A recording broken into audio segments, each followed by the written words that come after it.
welcome to the first off-season edition of the Same Old Arsenal USA. Obviously, we are 2 men short right now. They are finishing up makeup backstage, which gives us plenty of time to make sure that we keep the lights on around here.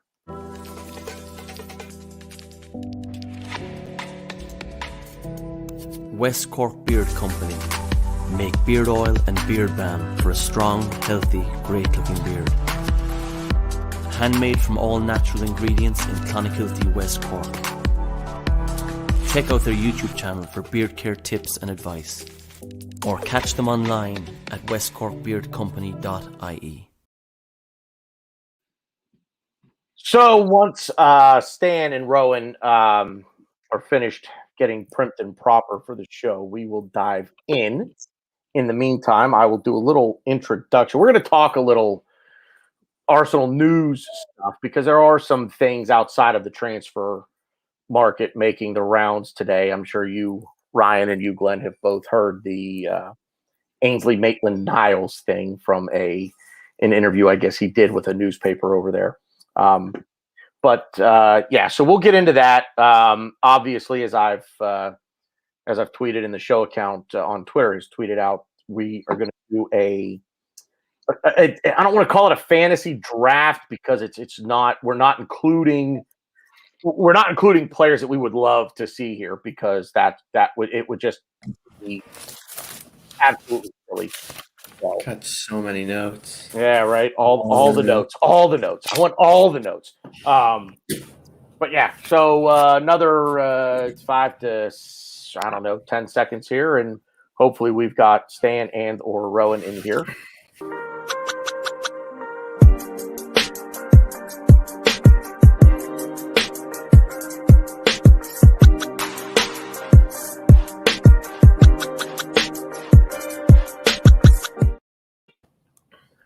All right, so Glenn, good to see you, my friend. How is summer treating you so far? It was fine till an hour ago when you told me there was a show tonight. I thought we were off for the summer. But whoops. I'm doing fine. Any noise you hear is my kid in the other room behind me. All good, man. Again, 3 dogs, 2 of whom are laying on the same bed, so there's actually room on the bed, but they're usually it's like a beagle pile over there. So, but I get the noise thing, man. Believe me, as I'm sure most folks who watch this show have heard at one point in time or another. The dogs will bark one dog will bark from time to time. So I'm also probably going to have the Vegas Colorado hockey game on my phone. So what about the Pang? Too soon? Yeah. Whoops. No, not at all. Not too soon. Not at all. Yes. Tristan, Jari. Yes. I do like that, by the way. I do like that. Let's go Islanders, baby.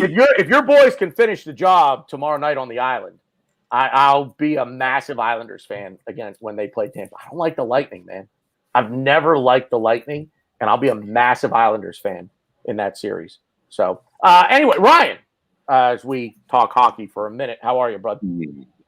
Good. I am also. I mean, I knew we talked about there was gonna be a show tonight, but then when the tweet went out, I was like, oh yeah, that's the thing, and I'm excited. I'm one of the few people that just I can't turn my Arsenal. I can't turn my yapper off. Period. But when it comes to Arsenal, I could do this every week, no matter how bad we're playing. It's fun to talk to you guys and to everybody in the chat.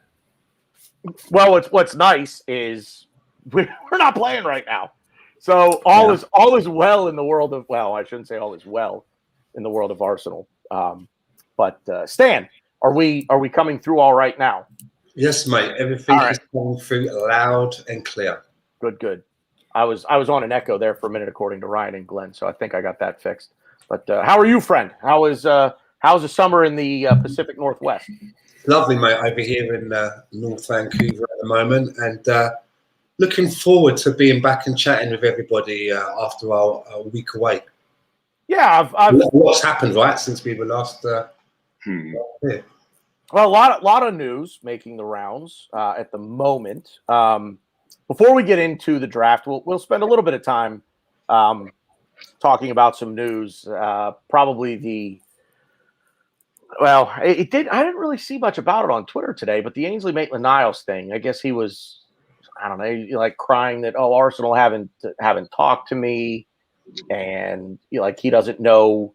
Like I guess basically at this point, Maitland-Niles is saying he doesn't know his ass from a hole in the ground. Okay, we see what side of the fence you're on that story with. Go ahead. Thank you. Thank you, Cliff. This is the same thing. I was like, you led that story off really well. I mean, like, okay, he hasn't heard anything from. I mean, I have an opinion on why I don't think he's heard anything from Arsenal, but I don't know if it's realistic. I mean, the fact is, right now, Arsenal have his players' rights, but he's a West Brom player until I think I'm going to say till like the end of the month or something, whenever the season, I guess, officially ends. And I mean officially is in terms of the fiscal season. And that's getting into a lot of legal and technical mumbo jumbo. But, for all I know, Arsenal, maybe they can't talk to him because they haven't recalled him from his loan despite the end of the playing season. So I would imagine most of these guys are on vacation and the club hasn't spoken to anyone because you haven't heard Willock say anything, and we haven't heard a peep about his future. So, Stan, I'll start with you. Anything to read into this Maitland-Niles thing? Well, I've just heard from Rohan. Apparently, his Learjet is just touching down at JFK, and his limousine will be taking him to his penthouse suite in Manhattan, so he'll be joining us shortly. The Ainsley Maitland-Niles thing, I think the one thing that I get out of it the most is we were told some time ago from Mikel Arteta that the plans for the summer, it's all been mapped out. Everything is mapped out. It's all been done. Him and Adu, do you know what I mean? They've been working on everything. This doesn't sound like it to me. It doesn't sound like you think that, players they've been telling us that we're constantly in contact with what's going on with our players on loan all the time. We've got people out there that are on the phone. Doesn't sound like it to me. So it's never really good if you go bleating to the newspapers, right? You're not really doing yourself any favours. When it actually comes to the player Ainsley Maitland-Niles, I'm going to say something that I never ever thought would come out of my mouth, and that's I'm actually with Sam Allardyce on this one. Where he said, if you're playing at a club like Arsenal, you play in a position that they want you to play in. You don't start kicking up a stink and going, well, I only play in that position. I don't want to play in that position. I'm with him on that. You make your bones, right? You make your bones in the team and any way that you can. Okay. I would like to see him come back. I have no problem with him going to the media and saying he wants to play. That shows a fire under his ass for me. As far as Willock goes, the last thing I saw was Arsenal not going to tell him unless they get like a $30 million offer. So he'll be back, or he'll be on loan again if they work that out. But I'd like to see Willock back. I'd like to see Ainsley Maitland-Niles back. Ryan? Yeah, I think the whole Ainsley Maitland-Niles thing, I think the last two seasons, clarity anything but.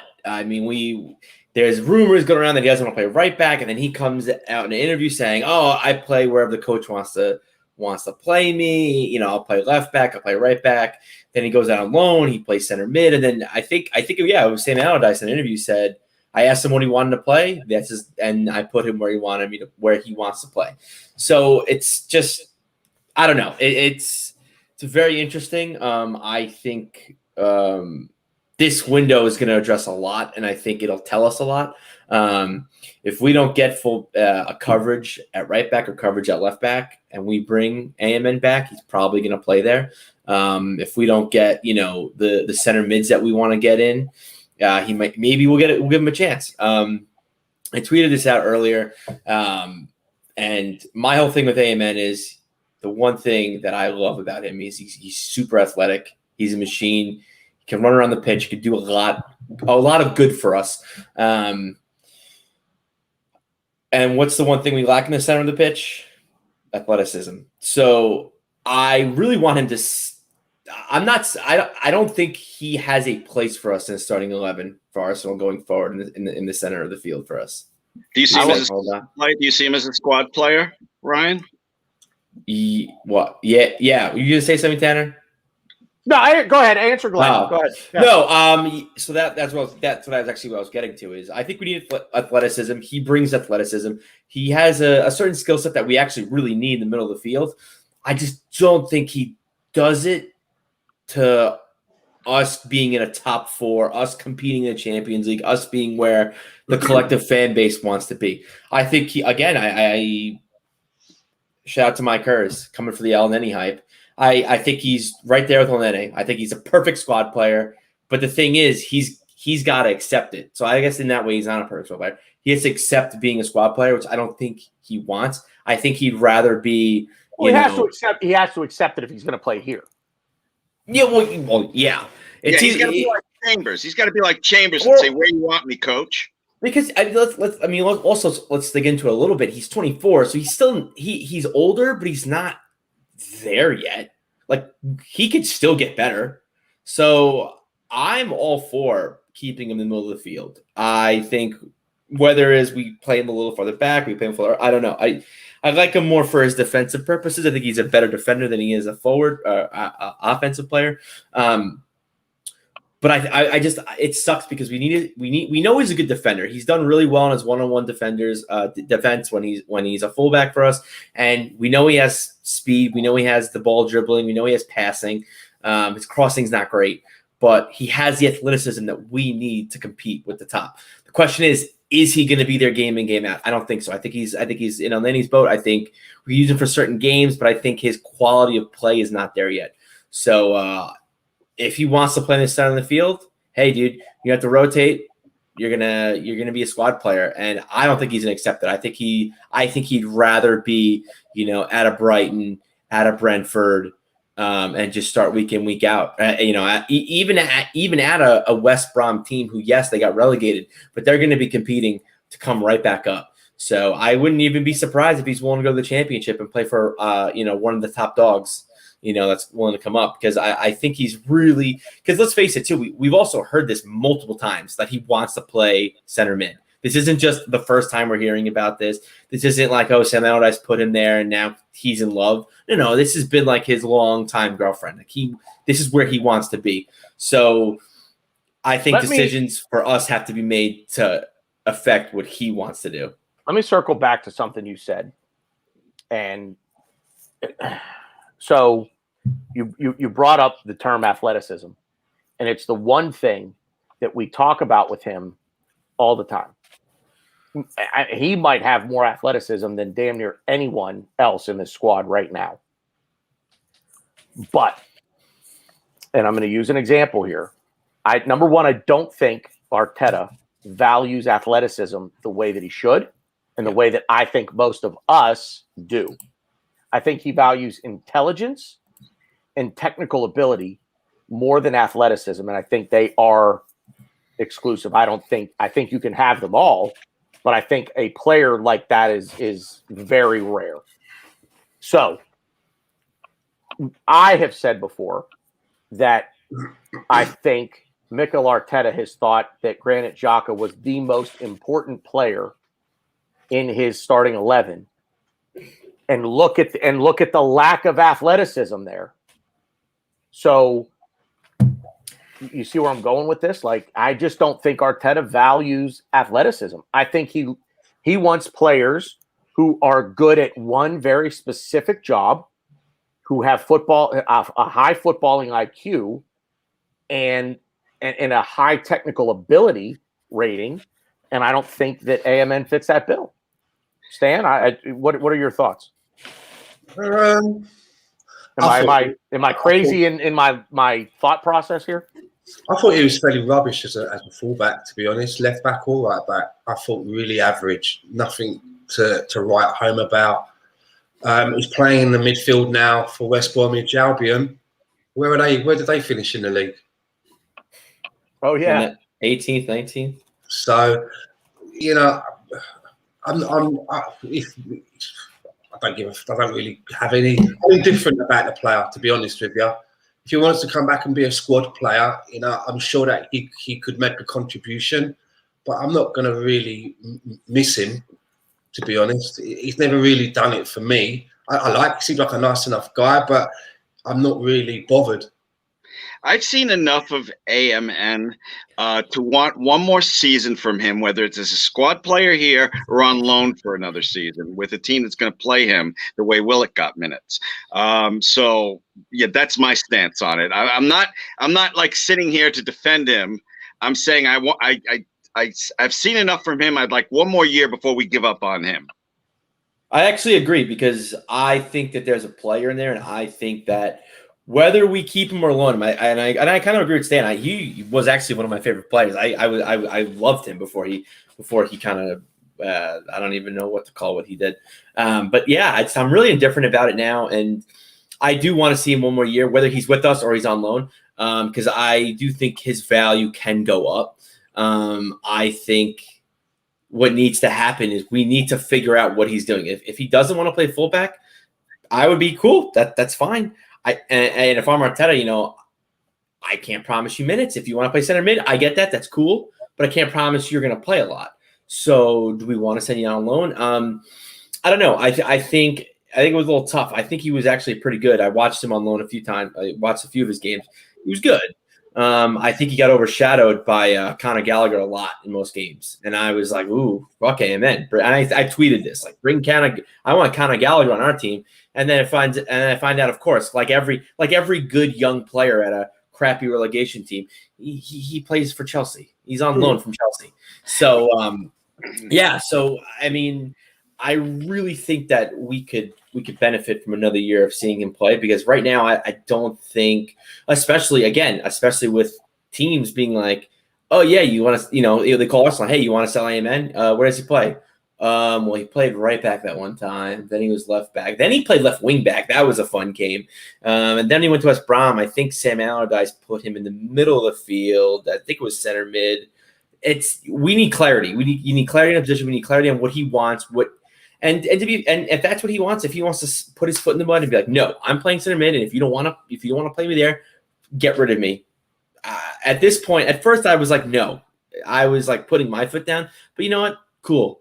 We have bigger fish to fry than AMN right now. So if that's what you want to do, then I think we should, as a club, find a loan option. But if not, I mean, we could sell him. Especially now, with the position we're in, we need the money. So, hey, listen, we're all pretty tepid about Maitland-Niles right now, but I'd like to ask BG and Stan a question. I'll go fuck myself. No, because we agree. So do it on camera. This question is not pertinent to you, you touchy little baby. The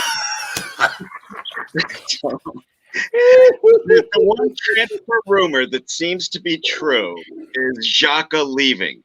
Assuming that Xhaka leaves, BG and Stan, do you still not want to give AMN a year here if Xhaka leaves?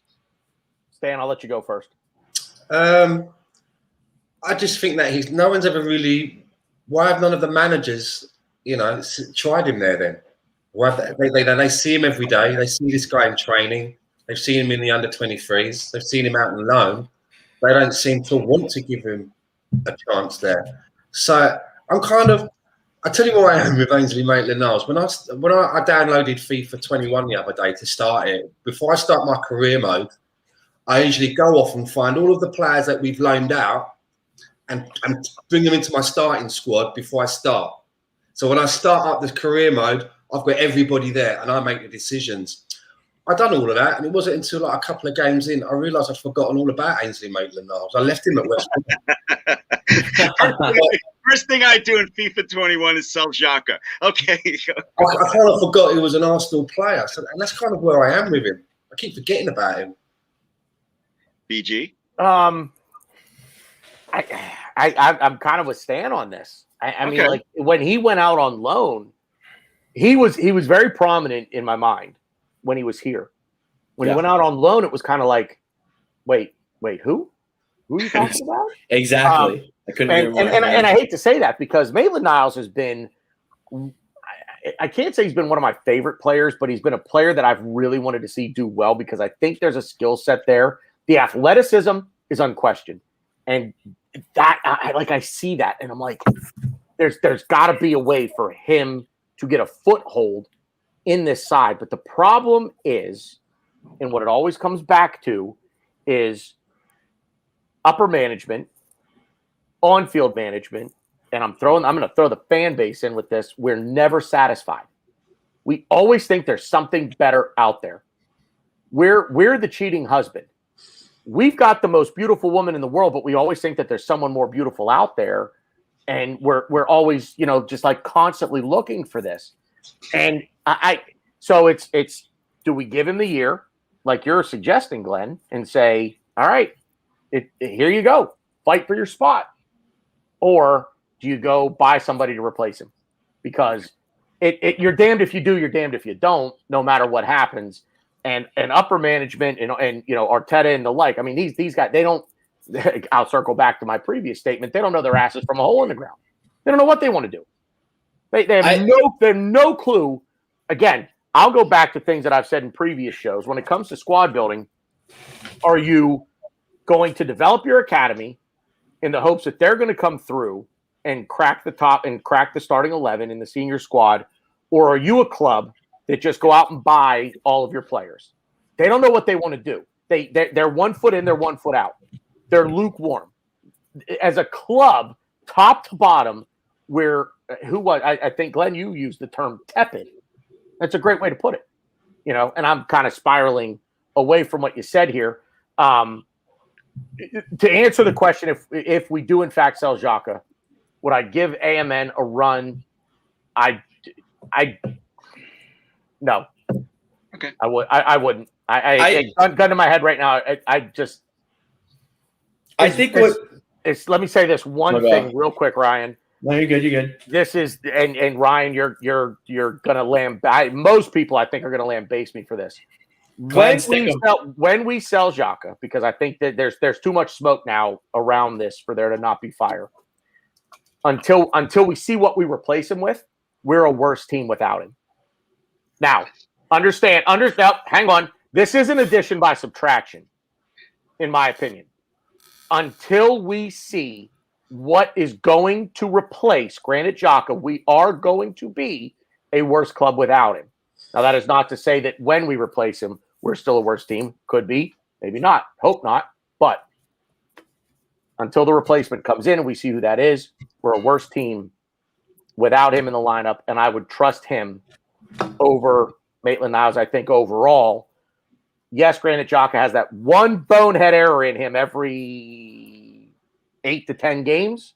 Maitland-Niles in that role, I don't think is right now as consistent as Granit Xhaka is. I think he's an overall worse player. He can develop into a better player.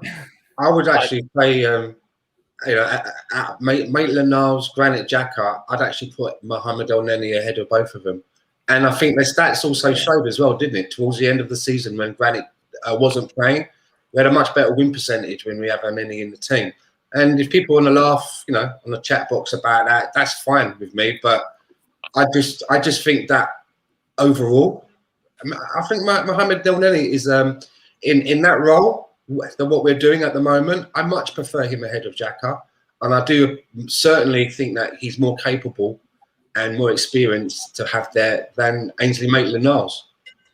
And to be fair, too, Xhaka, you said once every 8 or 10 games. I'll be honest, I am a bias. I am the guy at the bar that went. Yeah, I am the guy at the bar that's screaming out Xhaka's name every time I watch him play. But if you really watch him play, he makes a boneheaded decision almost every game. It just doesn't bite us in the ass every single game. It'll bite us in the ass probably 8 or 10 games, but he always has that really dumb, stupid foul, or he'll fall on his face and grab the ball. He just grab the ball thing.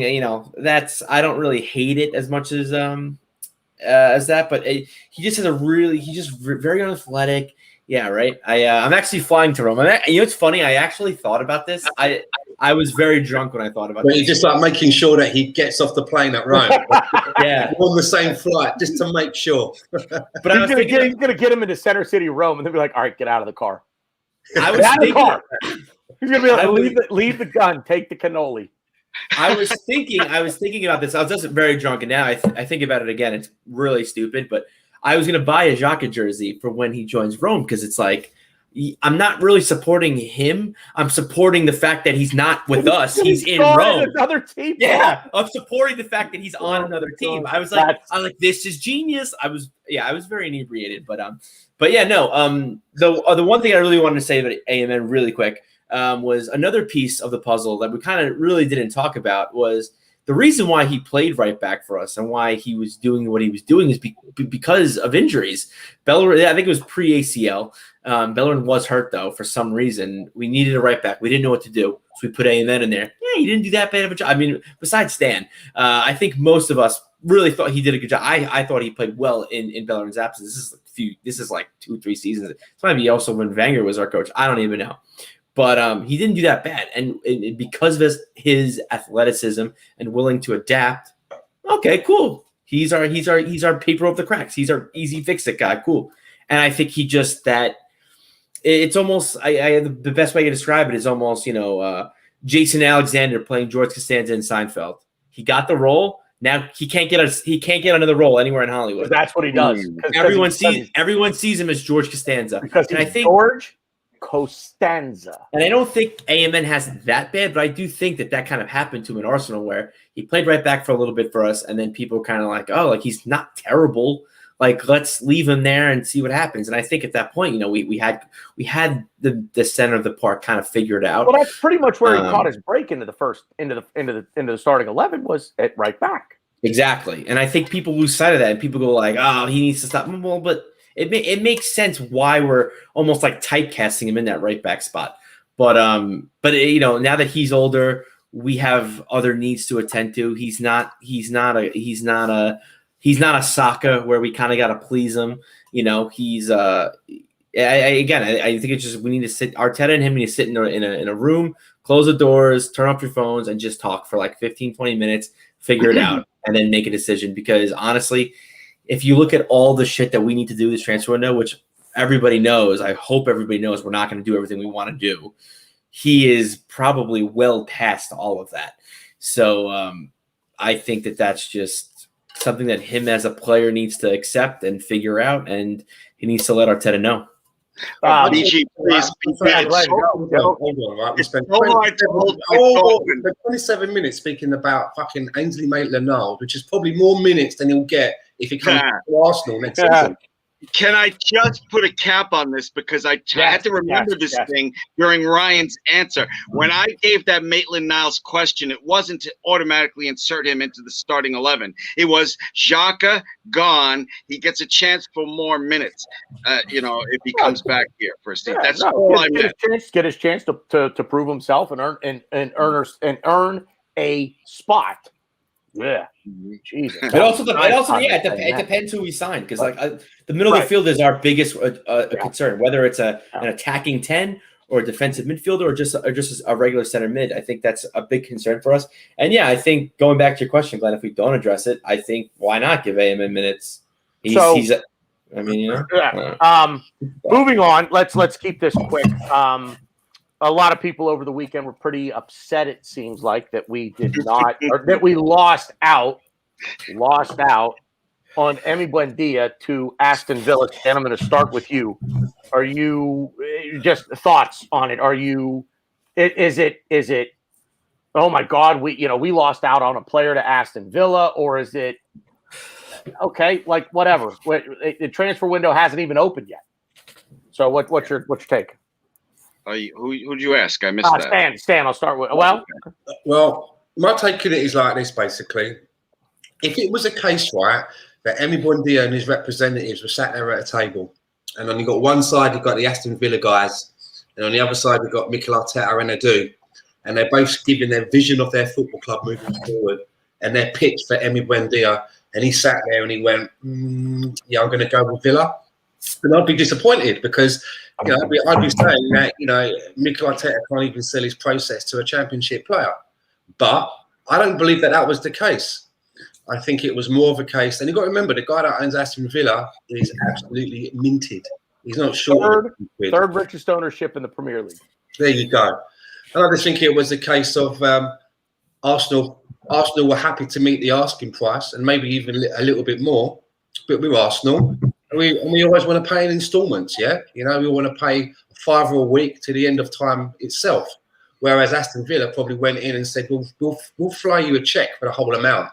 And Arsenal didn't want to meet that valuation. They didn't think it was, that a player who's coming up from the Championship and didn't exactly set the world alight when he was in the Premiership was maybe too big a gamble for them. And I don't see a problem with that. If you don't have very much money to start with, then one has to be prudent. Right? For me, I think, first of all, I don't put any credence into any transfer story. The only reason I brought up Jacques is because I checked some of the facts behind it, and it appears to be true. But I think Arsenal is like that washed-up movie star that thinks they can get into any club and get past any line, and we're not that way anymore because of our piss-poor, spiraling last 10 years. And I don't think we are that attractive a place for players as we used to be. I say that with a heart broken, but that's the way it appears to me. And you know what? Buendia, I'm with Stan. I think he's a little overrated. So, I wasn't crushed he went to Villa. I'd rather have Nevis with there. I don't know if I believe those stories either, but he's a hell of a player. Yeah, I mean, I came on this podcast multiple times, and I think he's a quitter. So, yeah, you said that before. I mean, to be fair, I would have what he brings as a center mid / I think he's a right winger too. We could have used his skill set is something we need desperately at this club. I won't lie. I'm going to have a different spin than Glenn. I think what happened was Villa came to him and goes, "Hey, you're our number one. You're top of the list. You're the fucking guy we want. We're going to pay this much amount of money for you. This is where you're going to fit into this team. You're going to play in the starting 11 every single week in, week out. This is what we're going to do." They kind of told him.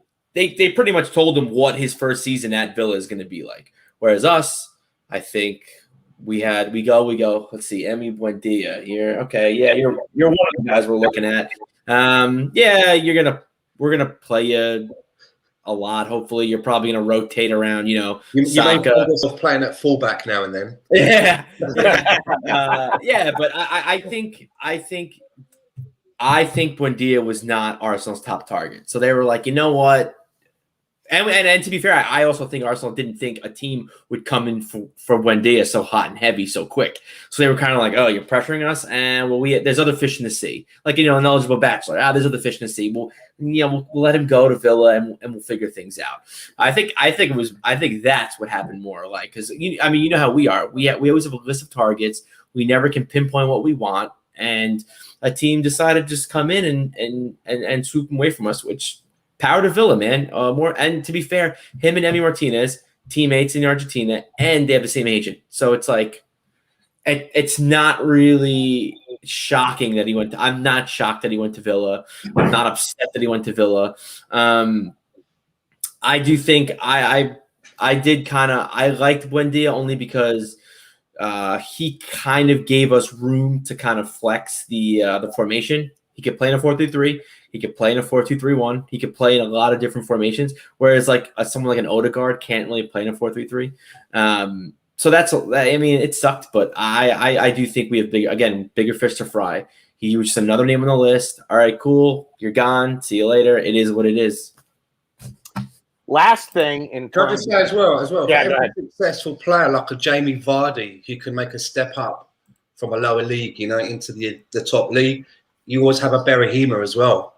There's no guarantees that that Buendia is going to be able to make that step up and be successful. I never really watched him too much when he was in the Premier League last time out, but I did have a look at his stats. And if you look at his stats in the Premier League to the Championship, there's a vast difference.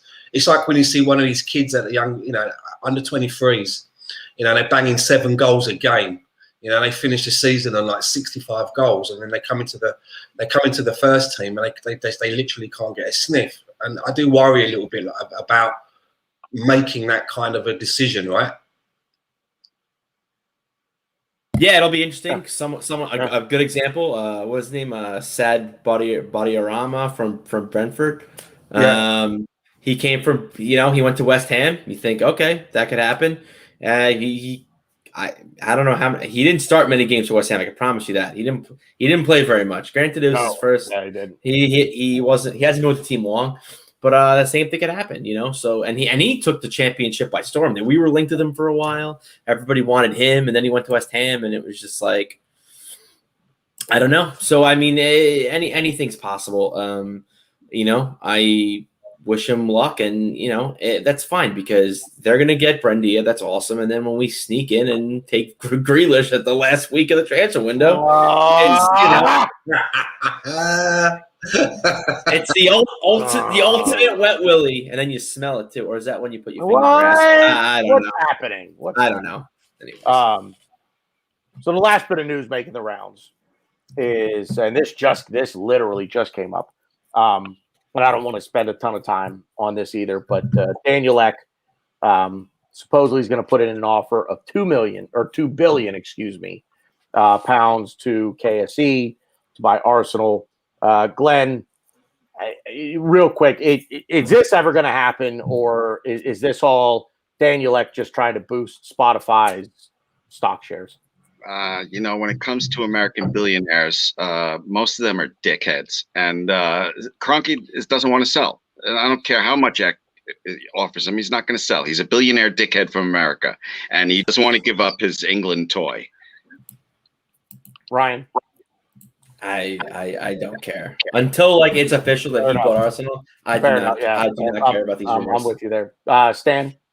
Well, I think he's real, right? He put in a last bid. Do you know what I mean? I agree. It's real situation where you try to punk out, like you go, yeah, here's the dough, and you think, I'll put in a low ball bid, because they'll never take it. And they turn around and go, oh, cheers, mate, and you're like, oh, what? You wait, what just happened? Yeah. Well, I was just kidding. Give me my money back. It's like when you mow an old lady's lawn. Your dad sends you to go and mow the old lady's lawn, and when she comes out and you finish, she goes, here you go. Here's like £2 to go and get some sweets. And you go, no, I couldn't. And she goes, all right then. Instead of coming back, right. No, I insist. People that go, all right. You're like, no sweets. But Daniel Ek, he's gonna come back in with a $2 billion bid, and I just think that everybody's got a number, and I just hope that Daniel Ek can come up with a number that satisfies the Kroenkes, because no matter how rich you are, if he's looking at it like, well, I paid X and he's going to come in with like double X, then maybe that's a nice bit of business. So I'm going to keep praying to who I pray to at night that this is going to happen. I mean, I think the thing is, and you're right, it's like Ted DiBiase. By the way, I pray to Thanos at night, in case anybody was asking. Fair enough. Like you said, Ted DiBiase, everybody's got a price, right, Stan? Yep. But the price is probably somewhere in the neighborhood of double what Daniel Ek is going to offer right now, because it's not what 4 million, you reckon? 4 billion. I think understand something. It's not what KSE paid for Arsenal. It's what Arsenal is currently worth.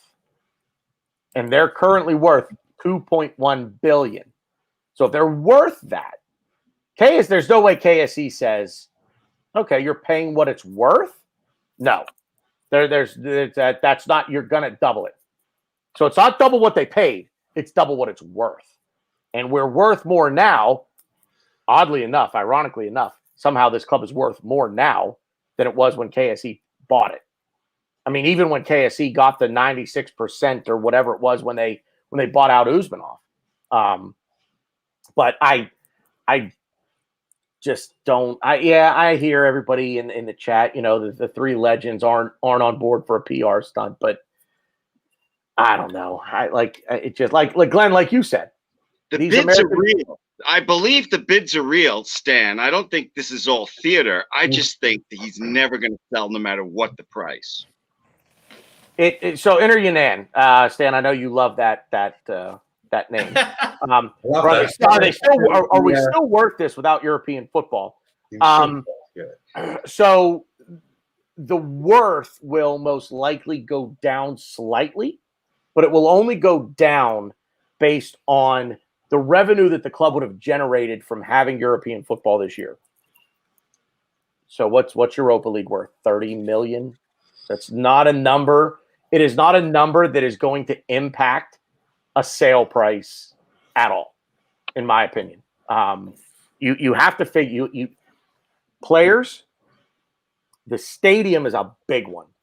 That's a big one because when the stadium's paid off, now all of a sudden you own. It's like buying a house. When you first buy a house, you don't own the house. The bank owns the house, and you're paying the bank rent, basically. But you're working toward ownership. But we basically own the stadium now, aren't we? Almost there. We're almost there, but there is still outstanding debt owed against the stadium.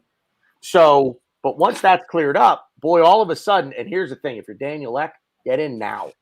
Get in now, because once the stadium is owned by KSE, the value of the club skyrockets. It will absolutely skyrocket. It'll go you're talking about a sale price. It'll go from being $4 billion to probably $5 billion. That's just my take on it. I don't see this happening. But anyway, we have Rohan here. There we go. Now we got a full boat, ladies and gentlemen. We can get into the main topic of the evening. You guys can start. Oh. No, we're waiting for you, man. You got to pick in all of this. So, I had to talk about AMN for like what Stan? Was it like 32 minutes? I had to hold it. I had to do it. I wanted to get Rohan in here. Come on. I had to do my part. I knew what you were doing. Thank you. All right, so the way that this is we gave Ainsley Maitland-Niles more minutes on here than he's ever going to get at Arsenal. Through that. Rohan, I'm going to hand it over to you, man. How are things? Touch on AMN. Touch on the Daniel Ek, the new Daniel Ek bid that's forthcoming. I'm going to give you the stage for a little bit since you're just jumping on here. Take it away. How are things with you right now? Start there. Things are all right. Just very, very busy. So yeah, that's why I'm late. Just work calls got done with them, and yeah. So, but the therapy session is on. So yeah, that's on work. On the bid itself, right? It seemed like it was some sort of marketing gimmick, and then now it seems like it's back on again, but I'm not really going to be convinced until like something really happens, right? Like, because why should it change our opinion that he's not trying to get traction? This is what we've accustomed to believing, right? Like all these false promises. I don't want to believe that just because some newspapers have reported that he's preparing a new bid, that there is a new bid being prepared. So yeah, that's my thought on it. We'll see. The proof will lie in the pudding. We'll see whether these guys really want to sell. Like you guys were saying, Arsenal as an asset is worth a lot. Not as a football team right now, but the club, the value of the brand, the real estate in London, all of this counts for a lot. And so that being the case, we'll see.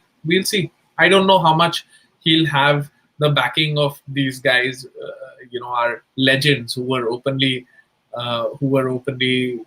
supporting him. But we need change, and I welcome change, but I'm not going to get too cool. That's my thought. That's cool. I actually want to ask you, because I really don't want to talk about AMN much longer, but I think Glenn brought up a really good question, and I'm curious as to what you think. So we kind of know Jacques is leaving here. So since we know AMN wants to play center mid, that's kind of where he wants to play. Do you think he should not necessarily start in the starting 11 for Arsenal every week at center mid, but do you think he should get minutes there? Or do you think he should go on loan? We should sell him. What do you think? See, Xhaka has not worked out at various phases. There have been times that we played just with El Nani. There have been times where we played with an injured party. We've done all sorts of stuff. One thing that we haven't done is played AMN in midfield, right? So what is there again? Like I sound like such a cynic in this whole thing, but what is there to believe that now he gets a chance just because, just because Xhaka's gone? And I feel like, that's such a vital position that we should upgrade anyway. Regardless of whether Xhaka was staying or going, we needed an upgrade. Whether that upgrade is AMN, I don't know, and I don't think Arteta trusts him enough to give him those minutes. So we'll have to look somewhere else. Like I don't want to again live in this la la land where I think that everything's going to be great, etc. But like it's not. It's fine. I think Ryan thinks that Ainsley Maitland-Niles is going to do like a Coquelin and rise like a phoenix from the ashes, reborn. Not happening. Reborn. For that, you have to go on loan to Newcastle. It's funny. It's funny too because he wasn't even the best center mid at West Brom. So it's like it's tough because and Tanner spoke about it before, and I feel the same way. Like I want him to succeed. I think he's a player. He came out of the academy. I really want him to play well. Now I'm kind of more leaning towards Stan, where I'm just like I don't really care if he wants to bitch and moan. Like just get rid of him. But then I'm going to agree with Glenn to make it a trifecta. I agree with Glenn where I want to see him play for another year. I need to see what he's worth, whether he plays with us, get like the scarce minutes at center mid, or send him out on loan again to a team that actually needs a center mid, I can't believe we're giving all this time to Ainsley Maitland-Niles. Yeah. Well, no, okay. All right, so we're done here. The last thing I want to ask Rohan about is Buendia. And we should get him to sponsor this episode or something. I don't know. Like it's fine. I liked. I think Stan tweeted it right, like where you said that we both were in for him. Villa offered more money, and that's why he's gone there. So what's there to be sad about? It's not like, and they're going to use it as that narrative, right? Like, Martinez was right. Aston Villa really is a step up, or some shit like that. We've just got to take that banter because that's where we are. We just have to live with it. We have to like get a hard shell. We're like turtle. People. Yeah, we're damned if we do. We're damned if we don't. It's okay. How dare Arsenal buy a championship player? We're better than that. We shouldn't be going for championship players. And then when we don't get them, like, oh, what? I miss the days when we used to get. I miss the days when we used to get linked with Benzema every summer and like these bona fide world class players. And now we get linked with championship players, and that also we don't land, and then we get bantered for that as well. Yeah, it's just the same. Like you said, Ryan, it's just the same. It's like for seasons, it's like Xhaka, he's fucking shit. Got to get rid of that bastard. Waste of time. I'd drive him into the fucking woods and let him run off.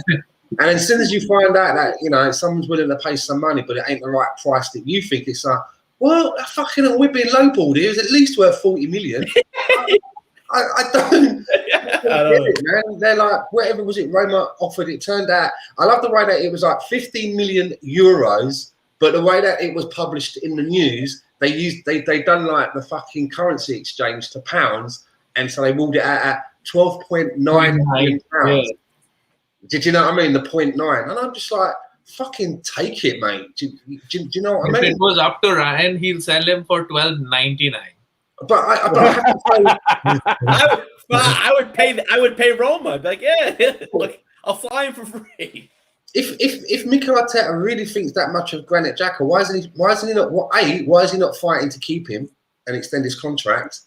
But then what I don't understand is it was a year ago we could have got about 40 million from him, wasn't it? Hertha Berlin that came in, and we turned that down. So hindsight's a bitch, mate. But back then I was just like, take that 40 million and do an Iwobi and just go with it. So I mean, who do you blame for this? A year later, Mikel Arteta has decided to sanction him leaving, right? And we're getting less than half the money that we could have got a year ago. However, I still think that if he thinks he's that great, why isn't he fighting to keep him? Why isn't he going, well, we don't need to do anything there. We need to be buying a backup for Xhaka. He's not saying that. So it's kind of mixed messages a little bit for me of what it is that the club wants. I'm having trouble understanding the vision. They don't know what they want. Because it's only a season ago we're turning down 40 mil. Now we're letting him go. We're not fighting for him. We're not sure who the replacement's going to be. You know, I'd like to move on to Ruben Nevis because, for me personally, you're looking at. I don't know too much about Basuma. He seems to be a sprightly fella. Again, I feel that for some reason I kind of feel like what Glenn said about Buendia. I think Basuma. Sorry, I was on a show the other week, and every time I said bassoon, because it reminds me of like a woodwind instrument from an orchestra. Anytime someone said his name, I went. So I honestly think though that he's a bit overhyped as well.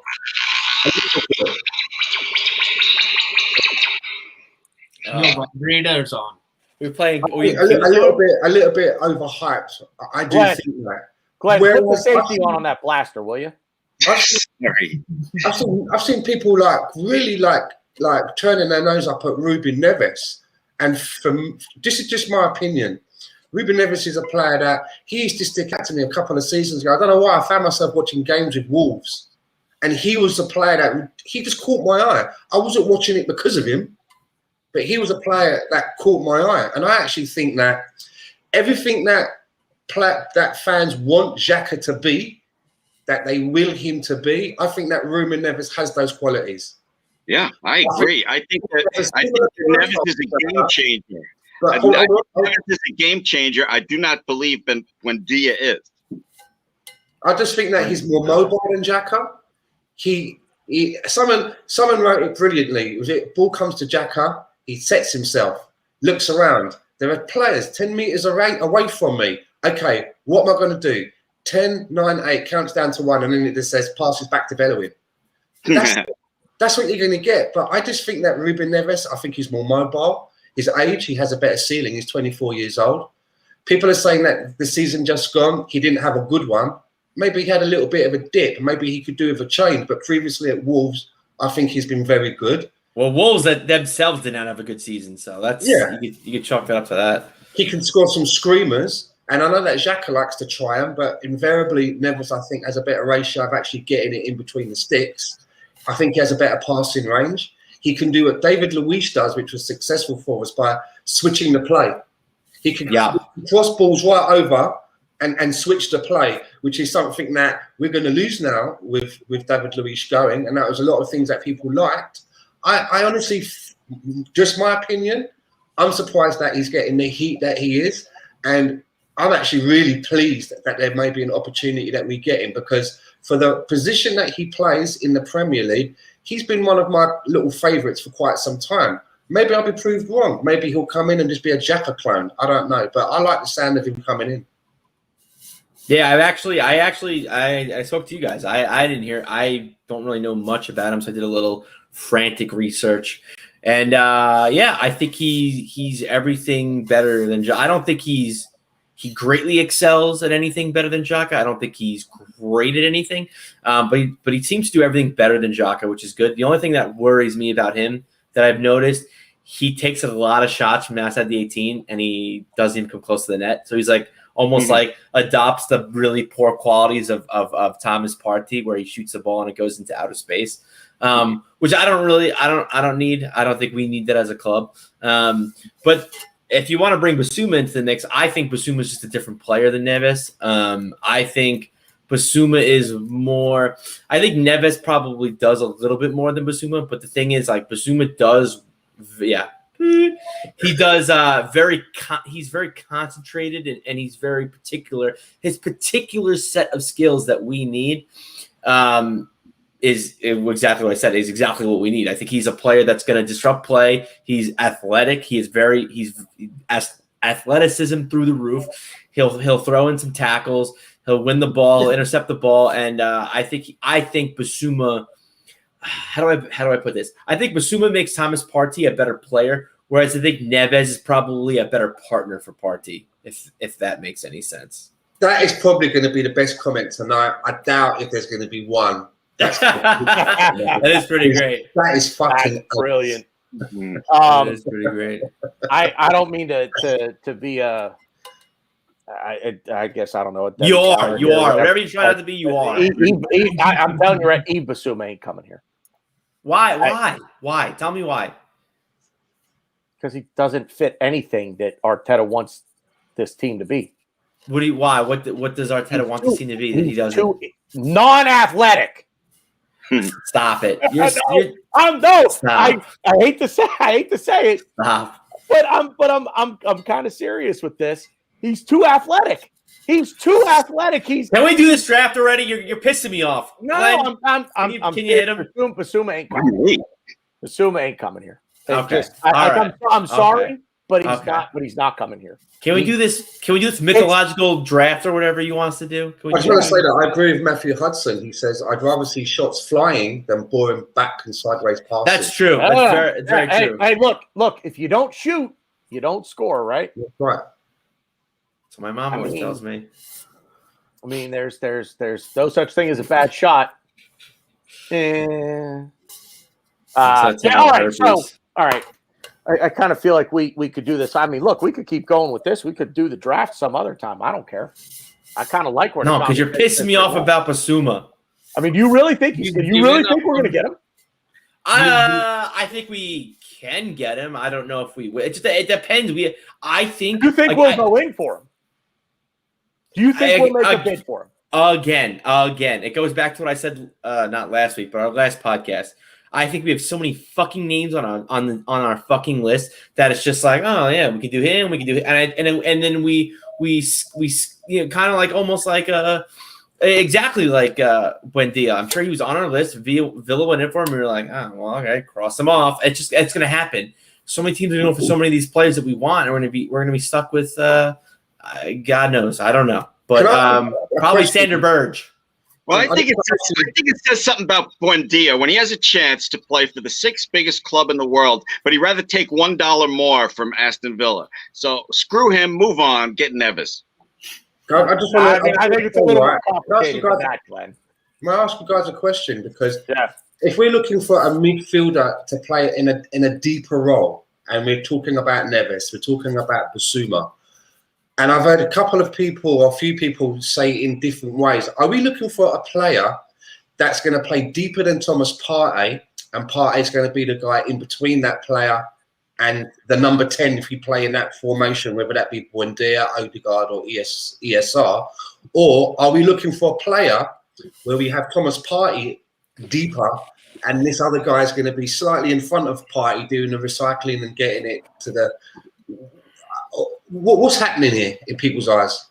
It depends what Arteta wants. Personally, I want a player that's behind Partey. I want Partey pushed further up. That's what he's better at. He's good at carrying the ball. He's good at facilitating to our number 10, making passes. He's got a really good turn. He could carry the ball. We need Basuma. Yeah. That's why I value Basuma over Neves, because I think Neves is a good partner for Partey, whereas I think Basuma is just is going to make Partey just a better player. Just because it's gonna, it almost goes to like I don't want to talk about it because he's not going to his club anymore. But it almost goes back to the Ceballos thing. Ceballos was decent for us when he had one job. When he tried to do multiple things, he was a fucking mess. And I think if we could just take Partey and be like, hey, what Basuma's going to do all the dirty work. He's going to do the tackle. He's going to do all those things. He'll win the ball. He'll give it to you. You just got to carry it, maybe make a couple turns here and there, and give it to ESR. That's it. I think we're going to be better for it now. And to an extent, I can't believe I'm going to fucking say this. I actually have to agree with Tanner a little bit. I do think that we're kind of just looking for a partner for Partey, other than to just make Partey better. And I don't really think Basuma fits what we're trying to do. But then again, I don't know what Arteta's trying to do, because I don't think, to be fair, I don't think any of us know what Arteta's trying to do. I think we know exactly what he's trying to do. I think we know exactly. Again. I just had it. Don Giovanni, the cultured number 6. He does not, and then stay fresh. Spanish managers don't appreciate athleticism. It's Arteta doesn't want to. It's not that. How do I put that? He doesn't. It's not that. Well, La Liga has no athleticism in it. We know this already. So start there. But it's not that he doesn't want. He's not actively declining players that are pure athletes. It's not that he's like, no, I don't want him because he's athletic. It's that's not when you're drawing up the list of traits or characteristics that you're looking for in a player. Athleticism is not in the top 5 of Arteta's traits that he wants in a player. It's just not. And all of this talk about Basuma, what's the first word out of everybody's mouth when it comes to describe Yves Basuma athleticism? It's intelligence and its technical ability on the ball. Arteta, basically what his system is it's just like Pep's. Maintain possession of the ball and wear the opposition down to the point where eventually you've got a guy at the far post standing wide open, drinking a cup of coffee with a hot dog in one hand, a newspaper in the other, coffee's on the ground at his foot, and the ball comes to him and he just bink right into the net. That's how he wants to win. That's how he wants to score his goals. It's not creative. Okay. It's not exciting. This is why I'm Arteta out. We're not going to win games 1-0. We're just not. We're just not. We're never going to attract the quality of player that Manchester City can because of the money, and he's not Pep Guardiola. So none of what it is that Arteta he will not learn that Pep Guardiola, his mentor, lost and majorly screwed up the Champions League final. Why? Because of an athletic player in the other side, as in Kante, and he did not want that, right? Because I just think as well that if we're going to go out and buy Basuma for that skill set and the way that he plays his game, I honestly believe that we've already got that player at the club, but he's out on loan, and that's Lucas Torreira. I honestly think that I would love to see Lucas Torreira in the team with Partey, doing that business that Ryan just said that would help make Partey a better player, because I think that Lucas Torreira is really good at putting out fires. He can get in there and he can chip in with goals as well. He's got a inside to his game as well. And I'm really surprised that we haven't tried to work with that player a little bit more, just to see if we could squeeze a little bit more out of him.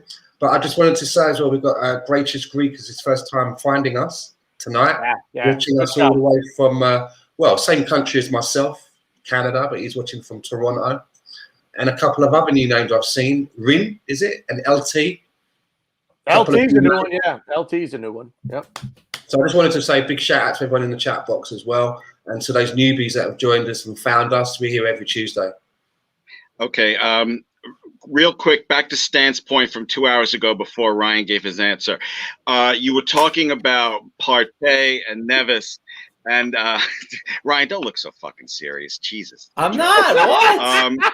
I was excited when you gave me a shout out. What do you mean? Listen. Stan, you talked about Nevis, Partey. That's a problem I would love to have, to figure out who's doing what role every game. So, I'll take that every day. I don't need an answer now. Nevis and Partey on the same team. I love it. Everybody keeps coming back to the Nevis being a better partner for Partey, and I agree with that 100%. I said it before. I think I said it 2 weeks ago, or one of the last shows of the season. But Yves Basuma is Thomas Partey light right now, and I simply he is. No, what do you mean? They do two different things. What are you talking about? I think Basuma's skill set fits more what you want Thomas Partey to do. I think you're so he's what? So he's a defensive midfielder? Thomas Partey is a guy you want dribbling up the field, connecting to the 10. Basuma is exactly what Stan said. Basuma is Torreira. I don't see that. I don't see that. That's fair. Game. I think Basuma is a better. Basuma led the league in. I think he led the league in like ball recoveries and interceptions, or one of the. He led the league in one of the two. I think that. Did you not watch him play? Did you not watch him when he played us? He was all over the field. He was slide tackling shit of us, winning the ball left and right. He was doing all that stuff. He was kicking our ass in the middle of the field. Doing what we brought Thomas Partey in to do. No, Thomas Partey doesn't do that. When have you seen Thomas Partey tackle a player, win the ball? When have you seen that? But we brought Thomas Partey in to do that. No, we didn't. No. Yes, we did. No, we did not. That's not what we know. It's not what we did. Hang on. That might have been what the media told you and what the fans told you. That's not what he does. That's not what Partey does. I'll say this. I think we'll agree on this. What he's done is not his strong suit with this. With us, I don't think we've seen the best out of Thomas Partey because he's not been allowed to do what he's best at. Again, goes back to this club and the people that are making the decisions on transfers and personnel have no idea what it is they want. Thomas Partey Basuma coming to this club is you're going to put him in a position to do exactly what they put Thomas Partey in a position to do, and neither are suited to do that. I see Yves Basuma, whatever it is he's doing at Brighton, I hear what you're saying, and I'm not saying he's not good at it, but I'm saying he's better at playing the role that Thomas Partey should be playing, and that they're to a degree the same player. They want to do the same things. What you are saying about Thomas Partey, you're spot on about. You want him being that link, but that's what Basuma excels at. No, he doesn't. I couldn't disagree with you more. Fine, anyway, that's fine. At this point, I think we're going to save the draft for another night because we're over an hour now, and I think this thing's going to take it. Now I'll do the draft real quick. I'm going to fucking put 11 El Nenes on the board. Ryan gets no picks. Here's what we'll do. Here's what we'll do with this. All right. So I have everybody's name written on a piece of paper here. We're going to do the draft another night because at this point it'll take an hour. Oh yeah, here we go. It'll take an hour and a half. We'll at least get the. You know what? We can build up for the next couple of weeks to the next show. We'll do it then, but we can at least build up with our picks. So everybody will know who's picking where. So all right. These are the papers. I can't see anybody's names. Yeah. All right, so I have no idea. I'm just gonna pick a name here. Can we have one of the Beagles to watch you pick? Because I don't believe this. This is they're all sleeping. All right, so who do you think? If I could have any, if I could pick any of us to choose first, who do you think I would pick? Myself? No. You boom! First. But it is me. I get to go first, and you know what? Nobody will be mad at who I pick because I already know who my first pick's going to be.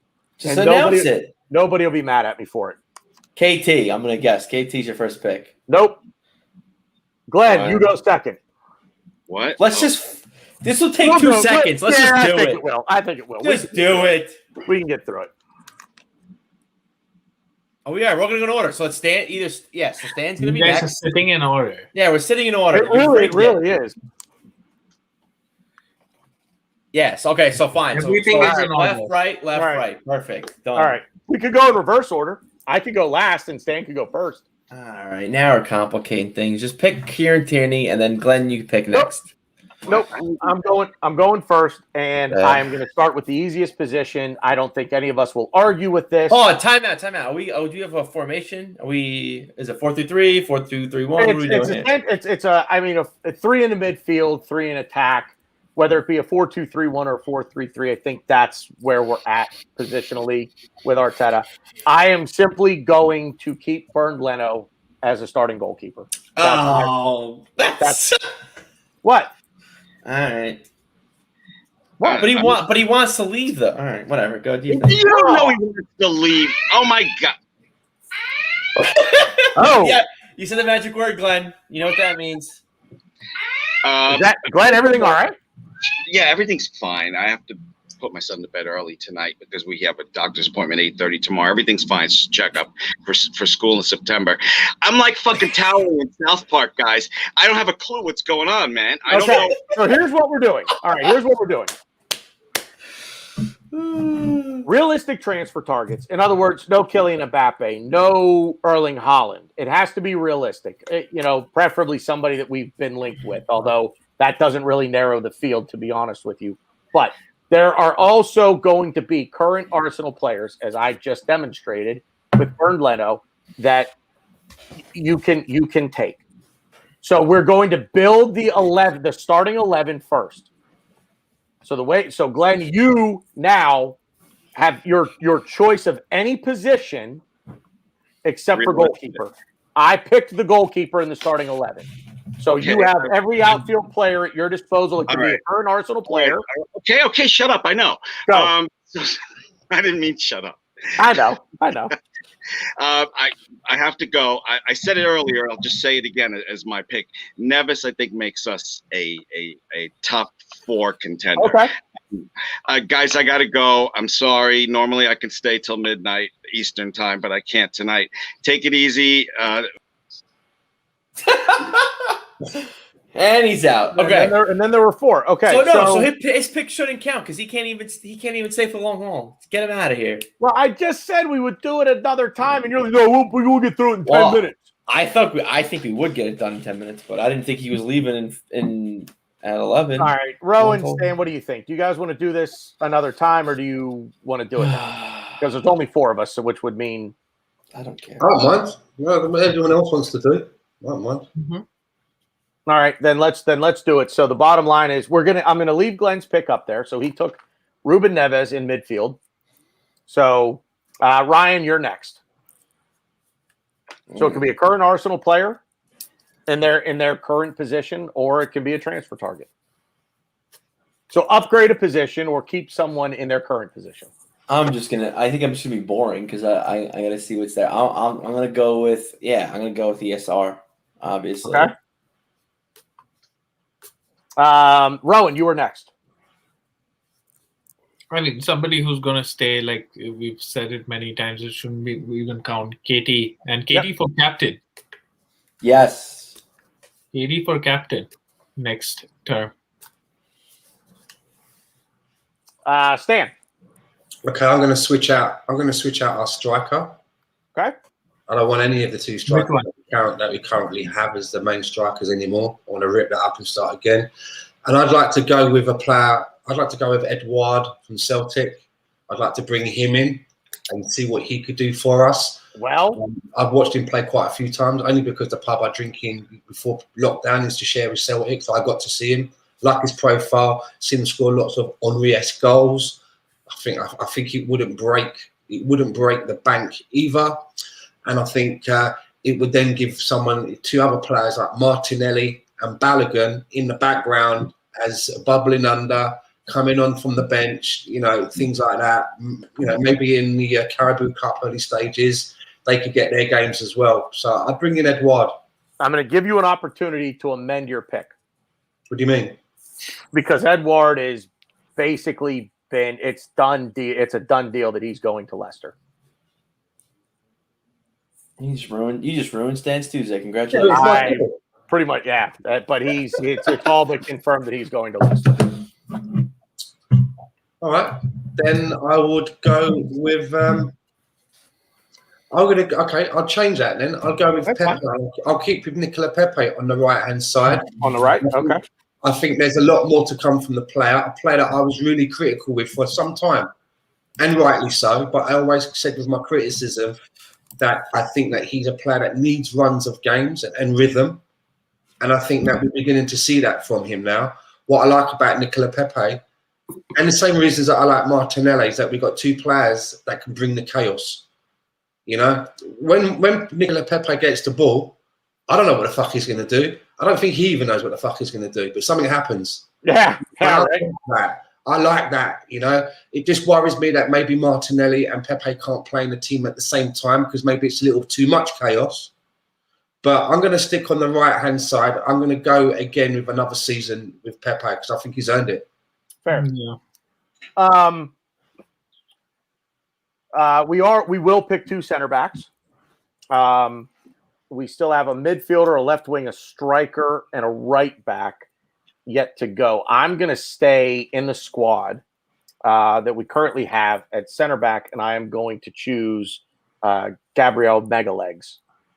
Somebody on Twitter came up with Megalegs, and it's Magalesh, but I love Megalegs. It's tremendous. So that's like me with old Tommy Tickle instead of Thomas Tuchel.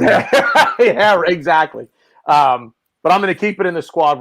I'm going to take Gabriel as one of our center backs. Ryan, it is to you. Right back, center back, midfield, left wing, striker. You're muted. You're muted. You're muted. Yeah. Just really quick, because I totally forgot. I want to do my beer of the week. Simple. Yeah. It's basic. I would want to wait for Rohan because he would actually kind of get this, unlike you two. Maybe Glenn would have gotten it too. Poor Glenn. Bushwick Zombie. It's pretty cool. Because we're zombies and we're back from the dead. We're back at same old Arsenal, and you guys will listen to us for another fucking more year. So good luck, everybody. And Bushwick. If anyone knows about Bushwick, it's in Long Island. Yeah, Brooklyn, Long Island. It's very hipster.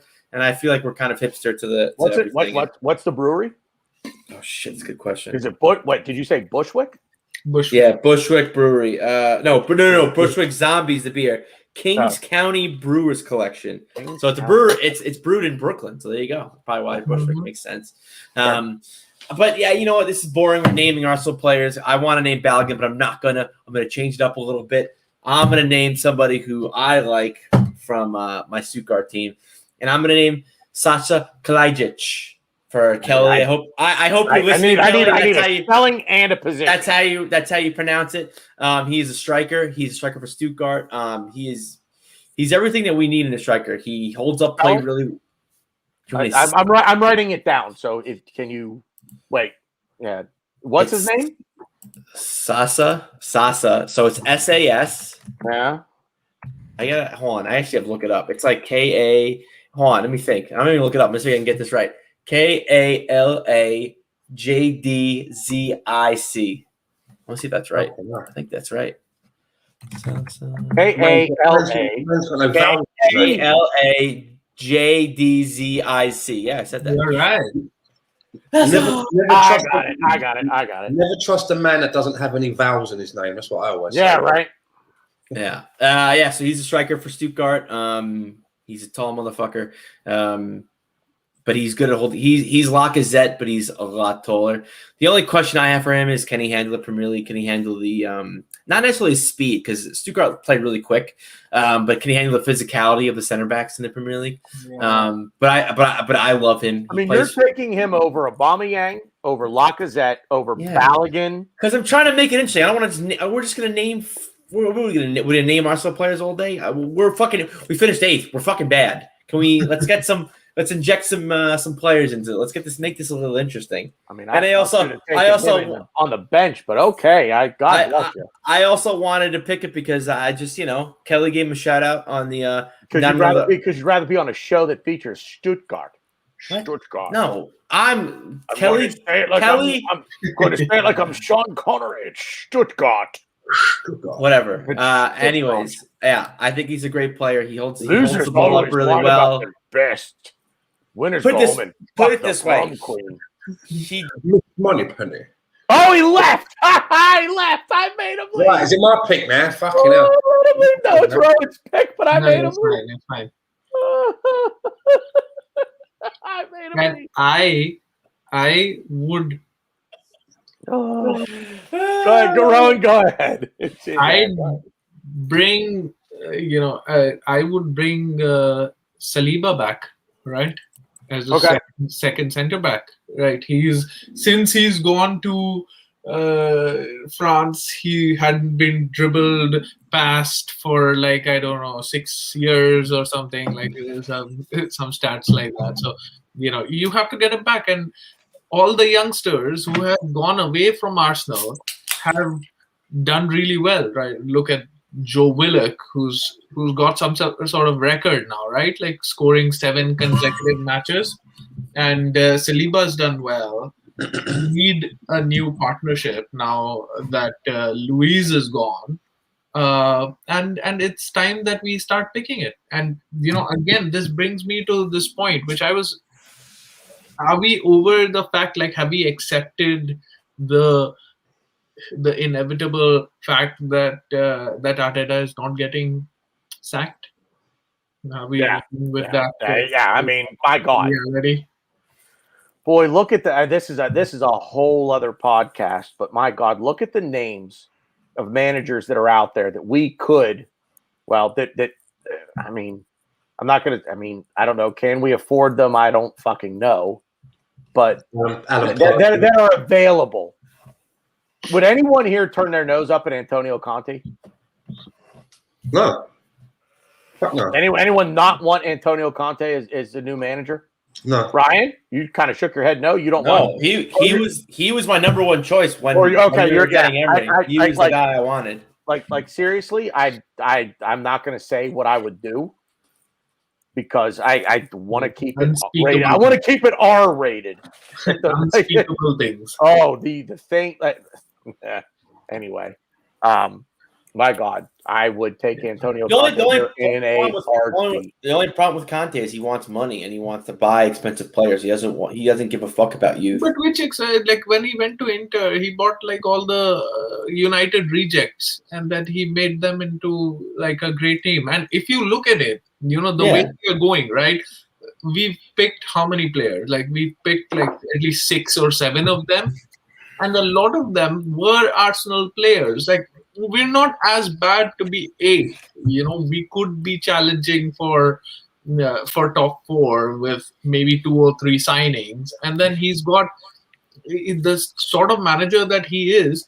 Within 3 transfer windows, this one and then winter and then another summer, he could completely transform this team. Like why not? Like we have to go aggressive, and that's. If I was given a change, that's the only change. I think we discussed this last time, right? 150 million in transfers or just the manager change. I'll be like, just give me the manager change. I don't need it. I think we'll still be competing for the Champions League with this team if we had a Conte or someone like that. That's what I think. Sorry. No, I was laughing because I was like, maybe we should just do the draft the next week. I just want to see your face. Yeah, see, that's the face I wanted. There you go. I'm watching the Colorado-Vegas game right now. And anyway, nobody's here to listen to me talk about ice hockey. Yeah, I don't give I probably should, Ryan. At least you and I probably should do a show on hockey. Yeah. Although I would destroy you. That's fine. But anyway, Stan, next pick is yours, my friend. Before I name my pick, just what you were saying there about Antonio Conte very, very quickly. I'd just like to say that imagine this scenario. This tonight, Arsenal decide to pull the plug on Mikel Arteta and and they get rid of him. Tomorrow morning, they're going to call Antonio Conte.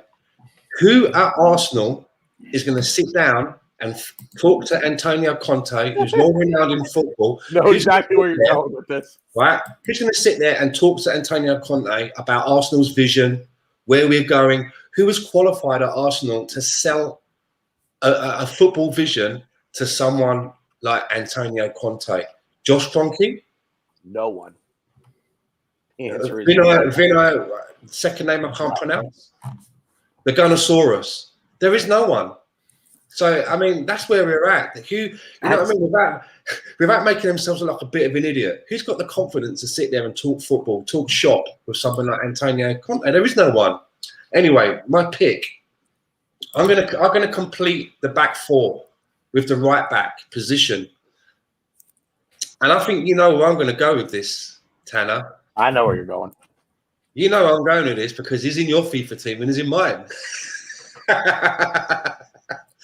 I'm going to go with Youssef Attal from Nice. I've got a soft spot for this guy. It's one of them ones where, when you're when you're doing your career mode in FIFA and you're digging, trying to find a young gem. I'm going back maybe 3 or 4 FIFAs ago.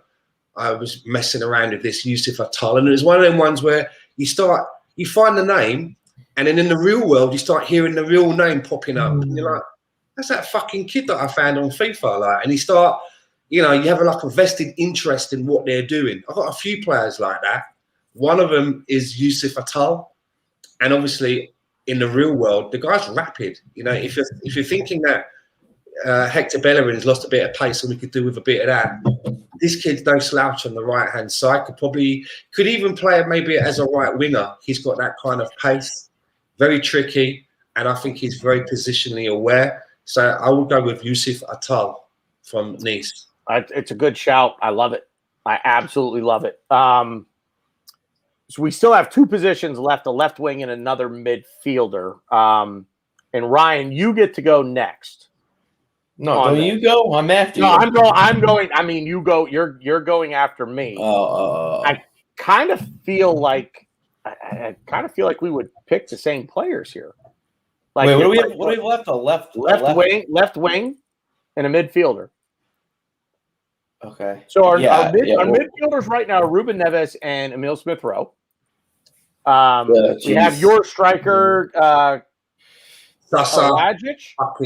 I probably would put him in our bench. Pepe is on the right wing. I'll tell you what. I feel like given the options here, I think we're going to pick the same players. Like the same two people. Same two. I think we picked the same two. So yeah. I'm going to round out the midfield, and it's going to be Thomas Partey for me. Oh wow, I wasn't picking. I'll give you the left. So I'll give you the left wing. I think I know who you're going to take. Yeah. It's funny. I think that you don't agree with me in the midfield. I wasn't going to pick Partey, no. But I think that goes to show like how much I really wanted Torreira to succeed, because I think Torreira what Torreira does with the midfielders, we need a sweeper, we need a cleanup guy, we need a guy that's gonna win the ball no matter how much he has to work to do it, however many slide tackles he has to perform, no matter how many, like, he'll get beat up, he'll get bruised. He's going to win that ball for us, and he's going to get it for us. And then we need that kind of player. Granted, does Arteta want that player? I don't think so. Fucking athleticism. He's got athleticism. Fucking bags of it. Guy can run, run for 90 minutes. Yep. He sure can. I think there was just so much that went on. Just him getting made fun of. He doesn't like England, and in my opinion, I think Basuma is better than Torreira. But it doesn't matter. We have Torreira. Why not try to use him? We have him. I think he can be great. But it is what it is. But anyways, yeah. So last pick. I mean, left wing. So, yeah. Should I just write it in? Yeah. Jack Grealish, motherfuckers. Right. So really? Sam doesn't make. Yeah. I know. It's so funny. You said, "Oh, should I just write it in?" I'm like, "Oh, he thinks I'm gonna say Saka." I was like, "Oh no, I'm not." Jack Grealish, baby. Right. All right. Is this real? All right, I'm going to poll the panel because clearly you think it's realistic. I don't. What? How is it? Tell me how it's not realistic. Because I just don't think they're not going to pay £100 million. Are we going to break our transfer record? We're not again? 100. No, we're gonna. They valued him at. Didn't Villa value him at 80? They valued him at 80, not 100. Oh, 18. Oh, yeah, 80. Yeah, thank you. Hang on. Do you think that Arsenal are going to break the club transfer record again for the second time in 3 years for Jack Grealish? All right, so hang on. Stan and Rowan, thumbs up, thumbs down. Is Jack Grealish a realistic option? Wait a minute. How is he not? It's not a realistic option because he wants to pay fucking Buendia in installments. That's true. So it is, if Conte is not a realistic option for manager, then Grealish is not a realistic option. All right. Well, that's the one. It's the one player that I really struggled with saying, like, okay, it's just it's not going to happen. It's got it it has to be realistic, and I just don't think I love where your head is at. I really do. Well, up his arse. Fuck, man. It's like, it's MFB. Heart, yes and no. Like my heart says, if all of the cards literally fell in our favor in terms of player sales and Kroenke and KSE, like, what do you need? You need $15 million to get the deal over the line. Okay, we'll put $15 million in. But I just don't see Jack Grealish as a realistic option. That being said, considering Villa are now linked with James Ward-Prowse, all of a sudden it's like, wait a minute, what the fuck are they preparing for Grealish's exit? But I just don't think he's coming here. I'm going to give you an opportunity to amend your pick. I don't agree. Do I think we're gonna get it? Do you think the club are going to spend £80 million on Jack Grealish? Why not? No. Do you think they will? The last time we didn't make Europe, we signed Dennis Bergkamp. I don't see what the big deal is signing Grealish is. Different, completely different ownership. Like it's a completely different circumstances. I still don't. I don't think it's crazy. Do I? I mean, it's a. All right, I'm telling you to change your pick. I Not giving you a chance to amend it. I like his positivity. I love the positivity, but we're just not going to spend $80 million on Jack. We're just not. It's just not going to happen. Tanner, I love where your head's at. Go ahead, Stan. Tanner, look at Ryan, smile, nod your head, and just write in Saka, for fuck's sake. Thank you, but I'm not picking. But I'm not picking Saka. That's kind of funny you say that. Just a big fuck you to this draft. Since you don't give me Grealish, guess what? I'm not picking my left wing. Give me Martinelli. He's gonna fuck us up now and pick Willian, isn't he? No, yeah. Come on, I'm not. Okay, no. Seriously, all right. Okay, my pick again. Another. I appreciate Grealish, and I think all of us would love it to happen. I don't see. But honestly, like, put your realistic Arsenal ownership. Like, what would they do? Put that hat on. They're not going to do. They're not. I've never worn that hat before, so I can't. I'm getting him. But it has to be realistic. It is realistic. It's not realistic. His favorite stadium to play at is Emirates. He's friends with Saka and ESR. Not going to spend 80 million. So what? Because it's you don't know that to play at is the Emirates. No, I didn't. Those all of a sudden be like, oh, Arsenal, let me finish. 30 million. That's your favorite stadium? Okay. Hey, thanks for your service. Off you go. Oh, £100 million is going to get that deal over the line. They value him at 80. Tremendous. Again. Arsenal is valued at 2.1 billion. It's not going to get sold for that. His value is 80. He's not going to get sold for 80. It's £100 million.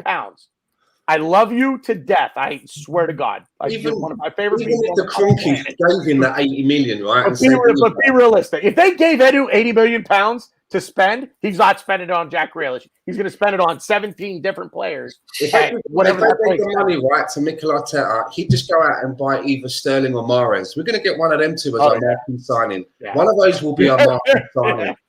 I don't. Yeah, I didn't. I was gonna ask you guys that last show, but I don't know. I get cut off. Who would you guys rather have, Sterling and Mahrez? Mahrez. Okay. And he's Dan. What's the age profile again? Mahrez is what, 30? No. Sterling is 28, 29. I'm a big Mahrez fan. I love Mahrez. I've got this thing about Raheem Sterling that when he runs up the wing, he just looks like my missus running for a fucking bus in her high heels with a handbag on her arm. He has this funny run, and Mahrez is 30. Mahrez is 30. Sterling is 26. He runs like my missus. And my missus is like, yeah, he runs like me. Does she watch this show? Like, will she watch this on play back and fucking? Oh my God. He does have a very strange gait to him, though, doesn't he? He runs. What it is, he runs very upright. He's very like it's very much like he's not leaning like most people when they run, they're leaning forward. He runs very upright. Like it's very strange. We've seen almost like he never ran track. We make fun of him running, right? Like there's a video of Eden Hazard copying him how he runs. It's like too hilarious. Yeah, it's like his chest is the furthest thing out from him. Yeah, like if he's trying to cross the finish line, the first thing that's going to cross is his nipples. That's just how he plays for Manchester City, and gets so many opportunities, but he still can't score. He would frustrate the F out of all of us. Like if Sterling had signed, like he's. There are some people who have that knack for goal, that goal instinct, and all of that. He's the opposite of that, Sterling. Yeah, it's just like Walcott or Iwobi all over again. All the interesting stuff, lightning pace and all of that, but then the ball just goes wide or fucking hits the bar. Exactly. So this thing. And Mahrez, I would love for Mahrez to be there, but then we've already got Pepe, who sort of plays at the same position and plays the same sort of play. So, yeah. Realistically, Ryan, who is our left back? I love the positivity on. Wait, Grealish. left. Wait, really do, I have left back. No, what I say? Left. I'm sorry, left wing. I mean, come on. I mean, Saka won our player of the season. He can't be out of the 11, right? Yeah, whatever. I don't really now I want him. I feel like a 6-year-old kid that just got told he has to go to timeout. It's just not real. feel I like love it. It is. It's not going to happen, but it's realistic. I'm not saying, we're going to sign him. It's going to happen. No. If it were 50 billion, I'd give it to you. Hey, Tanner, blow me. Just put Saka in, please. Oh, wait a minute, Al. Let's not be too hasty here. I mean, I probably will on your bachelor party. Fuck, whatever, man. Jeez. Don't rule anything out. I mean, I'll give you that little "How's your father?" If it were 50 million, I'd give it to you. I might even. I didn't know we had to. I didn't know those values had to be a certain. That's the thing. It's just price. It's just price. That's all it is. You should have told me before I did all this frantic researching the other night. On Jack Grealish, all the frantic research that you did on Jack Grealish, sure. Coutinho, we'll just sign him out of the blue. All right, Rowan, you're up next, and I apologize. I need to duck out for a minute. So, Rowan, the next pick is yours. When I come back in, give me the pick. So the starting 11 is done. If you're not back, I'm picking in front of you, just to let you know. That's fine. We are into the bench now. So again, let's think of squad building. Okay. What we need, what any club realistically needs. So we can't just all of a sudden, because now it's wide open. Now we can pick any position. But let's not be stupid. We're not all picking 9 strikers. You know what I mean? So again, let's build a squad here, fellas. So, Rowan, you first pick for the bench. Yeah, I'll write it down and then I'll let you go. Somebody who was enthusiastic and came on in probably, I think that was our last game of the season, and when our main striker, highest earner, was not doing it for us, Martinelli. I expect things from him next season. Because he's had a tough time this season. He's been out, injuries, all of that. But again, he's one guy that I look forward to seeing. Stan, you're up next before I dip away here. Go ahead. I think if you're going to look for a squad player, again, I'm going to stick with a player that's already with us. And I just have to go with Mohamed Elneny. I just think that he's got the right profile for a squad player. Yeah. Do you know what I mean? He's not going to kick up a fuss about playing every week. But I know a lot of people say that he's rubbish and get rid of him and that. But honestly, since he's come back from his loan period, which I was sort of like suggesting on another channel months ago, let's get him back. When he plays, whether he plays 6 games a season or 12 games a season or 15 games a season, you don't get below a 6 performance from him. And I think the 6s are quite rare. It's usually maybe around a 7. And I just think that he's got everything that you need for a depth player. And we're talking about someone that for Arsenal could be a squad or a depth player, but there are other teams where he could probably be a starter. So I'm going to go with Mohamed Elneny on my bench. Yeah. No, definitely agree with him on the bench and him being a squad player. We've got cup matches. We don't have Europe anymore, but we've got cup matches, etc. And so Elneny is great there. He's the thing with Elneny is, and it's not his fault. I'm not like sort of calling him out or something. Like, he doesn't have too many 6s, but you wouldn't expect an 8 also out of him, or maybe a 9, an 8.5. So he's consistently at a 7, which is good, because we've got too many players who are 7 and 8 one match, and then 3 matches they're 4s. So yep. That's where our team is at. So yeah, definitely for a score. Yeah, I mean, how could you want to get rid of a player who has goal of the season? Like, come on. Like, what kind of nonsense is that? Goal of the season, man. Oh, my guy. All right, Tanner's not here, so I'm going to pick for him. And I think he wants Jack Grealish on the bench. No, I'm kidding. I wish he was here. I want to say that so bad. See what he says.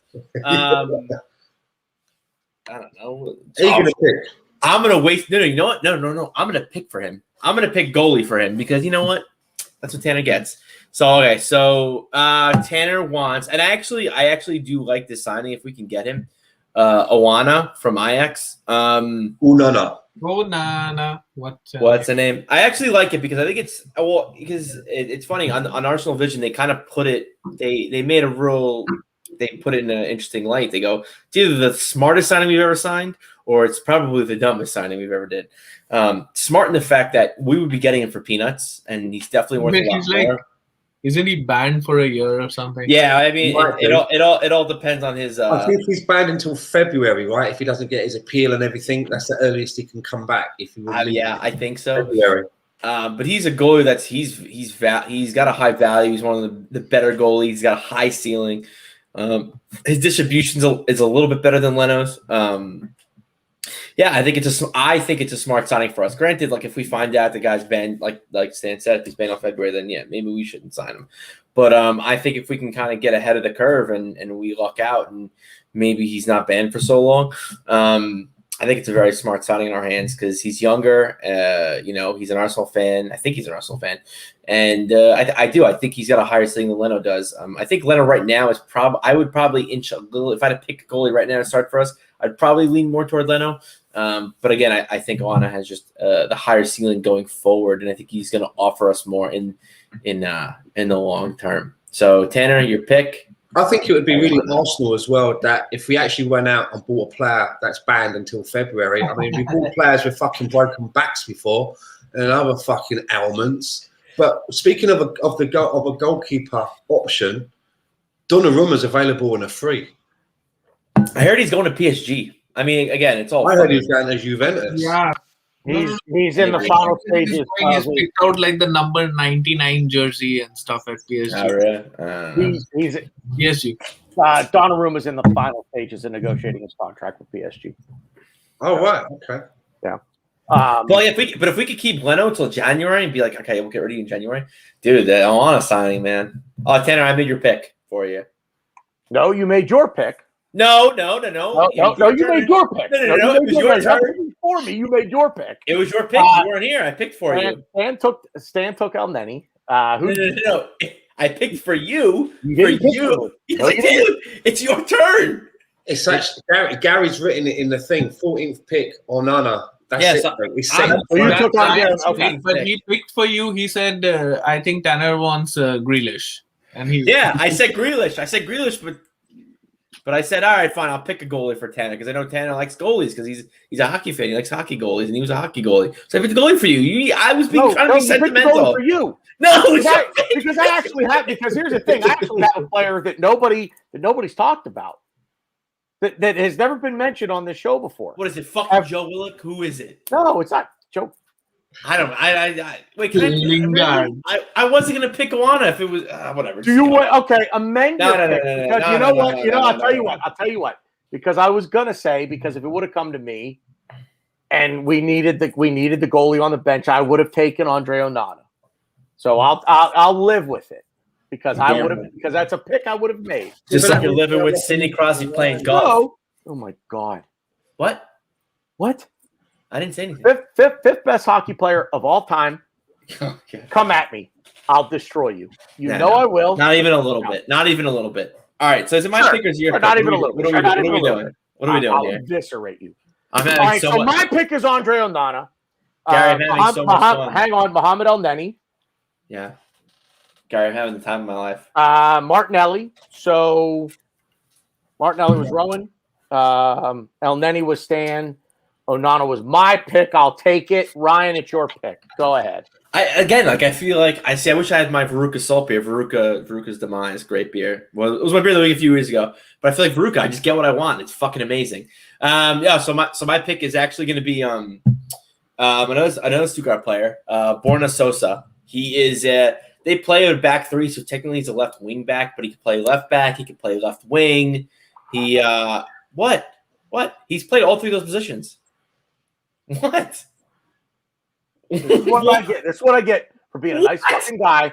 And what did I do? Onana, like I have a player. I have a backup left back. Oh, Then put him at left midfield. Then what do you want from me? What positions does he play? What is his primary position? He's a left wing back, primary. Then he's going in at backup left back. Just puts a fucking left back on the substitutes bench. But okay. He's easily the best crosser in the Bundesliga. What's his name? Borna Sosa, like Sammy Sosa, but Borna is Borna, and Sosa, yeah. We don't put left backs on the bench. We put 3 right backs on the bench. Oh, right. we're England now. God, come on, Ryan. We're England now. Stick with the program here.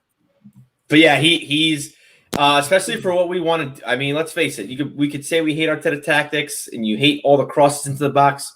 That's fine. Borna Sosa is the best crosser in the Bundesliga from the left side. And then what do? We favor the left side and we like to cross the ball in the net. He does all of that. He's perfect. Case closed. Rohan, you're next. Thank you. I will add nothing. You will like it. What about I'm actually saying now, has Willock sort of earned a right to come back into the team? Maybe that you know what, the pick from midfield. The pick is yours. So if you would like here's the thing. With the bench, it's wide open. We pick the players that at this point we're picking it is are we picking for position or best available? And I say best available. Spoiler alert, I'm picking a goalie next time it comes around to me. So do what you gotta do, Rohan. Oh yeah. I'm not. I'm just kidding. We have 5 players left to pick for the bench. If you bring back give it to Joe Willock, it's your pick. Go for it. I bring back Willock. I've been impressed by him. He scored against Spurs in the last moment. He gave us a chance to finish above Spurs, and he's done really well. And this is what we lacked. We lacked goals from midfield. I think Joe Willock in the last 6 or 7 games scored more goals than all of our midfield put together in the season. I don't think in the season, yeah, maybe. Yeah, for the season, yeah. I mean, the season. They have different tactics than we do, but that's fair. I mean, you're not wrong. Our tactics is just not scoring any goals. No, our tactics are pass the ball in the horseshoe. No, the way Newcastle plays, they have a free. They have a free. Dude, it's Newcastle, man. They don't score for shit. No. You're both right. You're just arguing. You're arguing the same point a different way, but you're both right. You're both. I'm serious. You're both right. Because what Newcastle are doing, they're trying to score goals. We're not trying to score goals. We're trying to win the possession battle. Because apparently that's what Arteta thinks wins games. I don't know. You guys are hilarious. Who's next? Stan. I'm also going to pick a midfielder because obviously Ryan picked Emil Smith-Rowe in the starting creative. So you could essentially say that for that game, a player like Odegaard would be rested and on the bench. But I'm not going to pick Martin Odegaard because in the world, Ancelotti wants him back at Madrid and we couldn't get that deal done. So as an alternative, we managed to hustle up 30 million plus a few add-ons. And we went up to Man United and we released Donnie Van Der Beek. I like it. Let's go. Let's go. He's getting it one way or the other. Come on. I love it. I think it's realistic as well. I think that there have been talks of hearing that they're saying that, well, maybe you want to think about moving on. He's only been there a year. Could be a quick deal. There's obviously ties to Arsenal because he's dating or he's shagging Bergkamp's daughter. And he's a player that I've always liked. You lot, anyone that's been following me can go back to my timeline and see how much I've raved about Donnie Van Der Beek. So he's in my team. I'd like to start him, but he's resting for this game because Ryan started ESR. So I'm going for Donnie. I like it. I like it a lot, actually, because I think if United could simply recoup what they paid for him, I think they'd sell him. They paid what, 38 million? 38 mil. Yeah. I think if they could recoup that, it'd be like, yeah, okay, good, we're good. Go. My only problem is he couldn't cut it in the Premier League. Like, what's to say he's going to cut it with us? I don't buy that. Okay, no. I didn't watch him enough, so I don't know. Wasn't fit, and I mean, from what I could tell, was never really given an opportunity. How many minutes has he played? You know, I didn't watch games him. he I started. don't even know. Yeah. Is it my pick again? No, it's I was kidding. I was joking. Oh, so one thing we haven't done yet on the bench is a backup center back.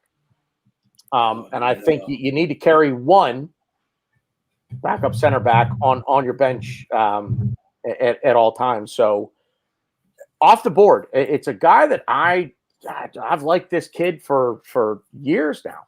I believe he's at Leverkusen. You take my pick, aren't you? Oh no, yeah, never mind. There's another guy. He's at Leverkusen. He's tall. He's big. His distribution isn't the greatest, but he wins the majority of his aerial duels. Just a strong physical presence at the back. Jonathan Tah. That was him. Good shot. I swear to you, that was going to be my pick. I'm not even kidding. I was considering. Well, no, I have two picks. You took one of them. I was going to pick him. He's another one of those players that I found on FIFA maybe 3 or 4 FIFAs ago, and then started hearing him in the real world. But you know what? But you know what's funny about him? The funny is we're linked with the other center back, whatever the other guy. Yeah, I want Tah. I have not heard Jonathan Tah's name linked in the transfer window to anyone at all. No. I do not hear a peep. That's the only. It's like, wait, okay, so what's going on here? Like, why am I not hearing anything about Jonathan Tah? But he's a year older, and we could probably spend half the money than the other guy. He's 25. Yeah, he's not old. The other guy's 24. And that's the thing. Like for me, I look at goalkeepers and I look at center backs. They're not attacking. They're not like attacking players in terms of the prime of their careers are their late 20s into their early 30s. Yeah. Attacking players' primes are mid to late 20s, maybe into your early 30s. Defenders and goalkeepers don't come into their own until let's just split the difference and say 30 years old. That's just I'm sorry, but that's just how long it takes, in my opinion, to really develop the nuances that it takes to play defense. In attack, I think it's because in some of the other positions there's more of a reaction to your game. You're reacting, it's more reactionary. Yeah. Whereas defenders and goalkeepers, it's more about reading the game, right? Exactly. Read it. Yep.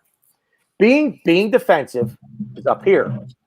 It's instinct. It's feeling the game around you, right?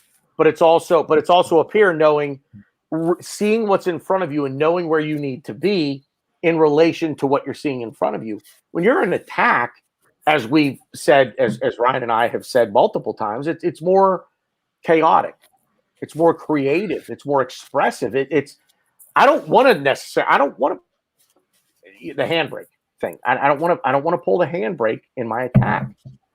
Express yourself, be creative, but defensively in midfield there needs to be a bit of structure. And so that being said, Jonathan Tah is starting to come into his own as a defender. I've liked this guy easily for 3 years. He's been a starter at Leverkusen for Ryan. You follow the Bundesliga closer than I do, but he's been a starter at Leverkusen for 4 years now? Yeah, about that. Roughly 4 or 5 years. I think we were linked with him before, right before we signed Saliba. We were. I never heard a link to him with anyone, let alone us. But could be. Yeah, wrong. he was linked with us. I mean, it was probably crappy journalism, but he was linked with us. Yeah, but yeah. He joined Leverkusen in I want to say 2015. I think he joined from Hamburg. Yep. But I think so. He's someone for me. Him and Nicolas Sule. They're gonna be the center backs for Germany. They're gonna be the new Konate Upamecano, right? Mm-hmm. That's the new center back pairing in Germany now. If Sule could fucking stay healthy, he plays. I think he's Bayern. So okay. So Jonathan Tah, center back. Ryan, the next pick is yours. 1, 2, 3, 4, 5, 6, 7. 3 picks left, gents. So I'm done. I'm out. And that sucks because I had a really good player that I wanted to pick, but I know I was gonna. Oh well. I have a player. If you were gonna take Tah, I'll take the next pick. I'll give it. Well, easy. You took Onana. You took Easy. Onana from me to return the favor. Let me pick my guy. You should have been here. I don't know what to Oh tell my you. God! Oh, this is yeah. a So this fuck is a me for job. having 3 dogs that I had to go. This is a job. You're just gonna walk away from your job like that? Yes. No, it's not Yeah. good. Well, you did. I mean, I'm obviously gonna pick who I think should be our number 1 target, who we need. Number 1 in the programs and 1 in your hearts, Basuma. I think I think Basuma offers us so much. I think Basuma makes time. I agree. I said this earlier. I think Neves is probably a better partner for Partey, but I'd rather make Partey just a better player. And I think Basuma enables that, and I think Basuma is exactly what we need. Granted, Arteta I don't think is going to go down this way, which is very upsetting to me. But yeah, I think Basuma is everything we need and more. All right, Rowan. Two spots left on the bench. It's just so weird that we have not named Lacazette or Aubameyang. Is he gonna name Aubameyang your last pick? No, I'm not. Which is what drives home the point, like how far this season has like disappointed us, right? Like, and disappointed me really. Like, I was just thinking about it. Like, every day for years, what I had done was like, because I wake up and like, log into my computer, and I would search Arsenal. That's the first thing that I would do. Arsenal, and then delete LA, and then Arsene Wenger. Like, I did that for years, every day. And then now I realized over like the last few weeks, I haven't done that. I haven't, like, the first thing that I do is not Arsenal. I haven't Google searched it. Like, they're taking away my love for Arsenal. And in protest for that, I will not make a pick. And I will let Tanner make this pick. Like, Nope, it stands. Well, it's funny because as I'm counting, I'm like, wait, I thought we would all get to make one last pick. And nope, if you, Rowan, if you made a pick and Stan made a pick, we'd be at 21. But since Rowan, that makes no sense. If we all picked 5 times 4 is 20. Because Glenn picked 1. Oh, Glenn, I gave Glenn one pick. Right. So you know what? That's fine. It works out because Rowan gets to have his say in protest. He's not going to take a pick. Stan, the final pick is yours. Cronky out. Cronky out. I want content. I want content. I'm gonna use my last pick for a wild card. You know, that one that you maybe that player that you're getting as a bit exciting. You're getting as a bit of an experiment. You know, you're not necessarily going by the stats that they've done, but you think there might be something in there. You can get them cheap. You know, if it doesn't quite work out, it's not going to break the bank. And the player that I'm going to go for is an Argentinian player that plays for Atalanta. Wow. The winger. He can play in attack midfield as well. And again, it's one of these players that I've known about for maybe 3 years or so. He's 22 now, and I think his name is Ezequiel Barco. Spell it. Fuck. Ezequiel, Ezequuiel, and his surname is Barco, Barco. And there's something about this. There's something about this guy. I get a lot of American soccer over this way as well. And I've seen a couple of when I see Atalanta are on, I like to watch them to see if he's going to do anything. And sometimes he does, sometimes he doesn't. And he's going to be my little wild card player that I'm going to sort of like maybe, you know what I mean, like that Guendouzi kind of Martinelli money. He's not going to break the bank. Let's see how it works out. Let's see if we can get a tune out of this guy. Ezequiel Barco. I like it. It's definitely off the reservation. That's for sure. I feel the need to do this. One more pick. We're each going to get one more pick in. Oh, I know. Good. Who's the one guy you didn't get to pick that you would? I'll start. The one guy, and this is why I'm doing this because I wanted to get this guy in here. The one guy you didn't get to pick that, all things considered, you'd take him. My pick is the backup left back to Kieran Tierney. It's Tyrell Malacia. I don't know how you say his last name. Malacia. Plays for Feyenoord in the Eredivisie. He's everything that Kieran Tierney is. He's a year younger, a little taller, probably, I mean, not as talented at this point as Tierney is, but Tyrell Malacia would be my honorable mention pick. Ryan, an honorable mention. Can I pick Jack Grealish now? No. No, but seriously, my honorable mention, I actually do want to pick. To be fair, yeah, whatever. My honorable mention I wanted to pick, I fucking don't know how to pronounce his first name. Eze from Palace, their number 10. Oh, Eberechi Eze. Dude, he is going to be a mother. He's going to be a motherfucker. Where did he come Everyone's from? like, QPR? oh, Zaha. Yes, QPR. Yeah. Came from QPR. Yeah, he is going to be a motherfucker.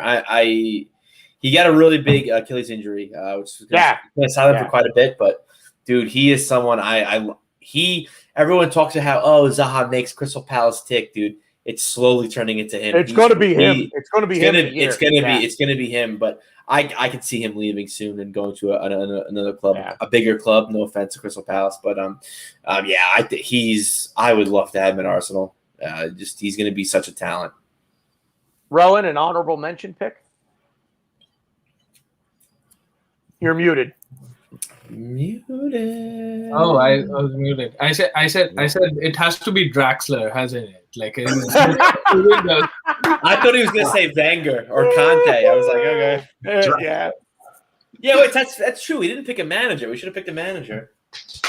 I'm kidding. We can at the very end. Sure, why not? I like it. I like it. Let's do it. Okay. So, Rowan, what was the pick again? Sorry. I said Draxler. Oh, you said Draxler. That's right. Yeah, that's an honorary pick on this one. All right, so Stan, you can't take Karim Benzema. To be fair for Benzema, shout out to Mike McDonald. I don't know if you're listening, but he was on Mike Hurd's podcast, Not an Arsenal podcast. Everyone check it out. It was a great listen. It really was. It really was. What they did was they had a realistic option, and then they had like their dream option. And Mike McDonald, I think it was McDonald's I think it was his dream option was Benzema. And honestly, you're like, what? Yeah, maybe 10 years ago. The way he explained it, the way he articulated himself, I could not agree more with what we have in Martinelli and what we have in Balogun. I think Benzema is the perfect striker to come in for us. And if I had a second honorable mention, Sir Jess Ansah, I was going to say Riddle Baku, but also someone took my backup right back. I think it was you, Stan. I was going to say Riddle Baku, but I didn't. I wasn't able to. Yeah, Stan, honorable mention pick. Well, I think my honorable mention is a striker. He's 21 years old. He's Canadian. He won the French league with Lille. I'm going to go with a guy called Jonathan David.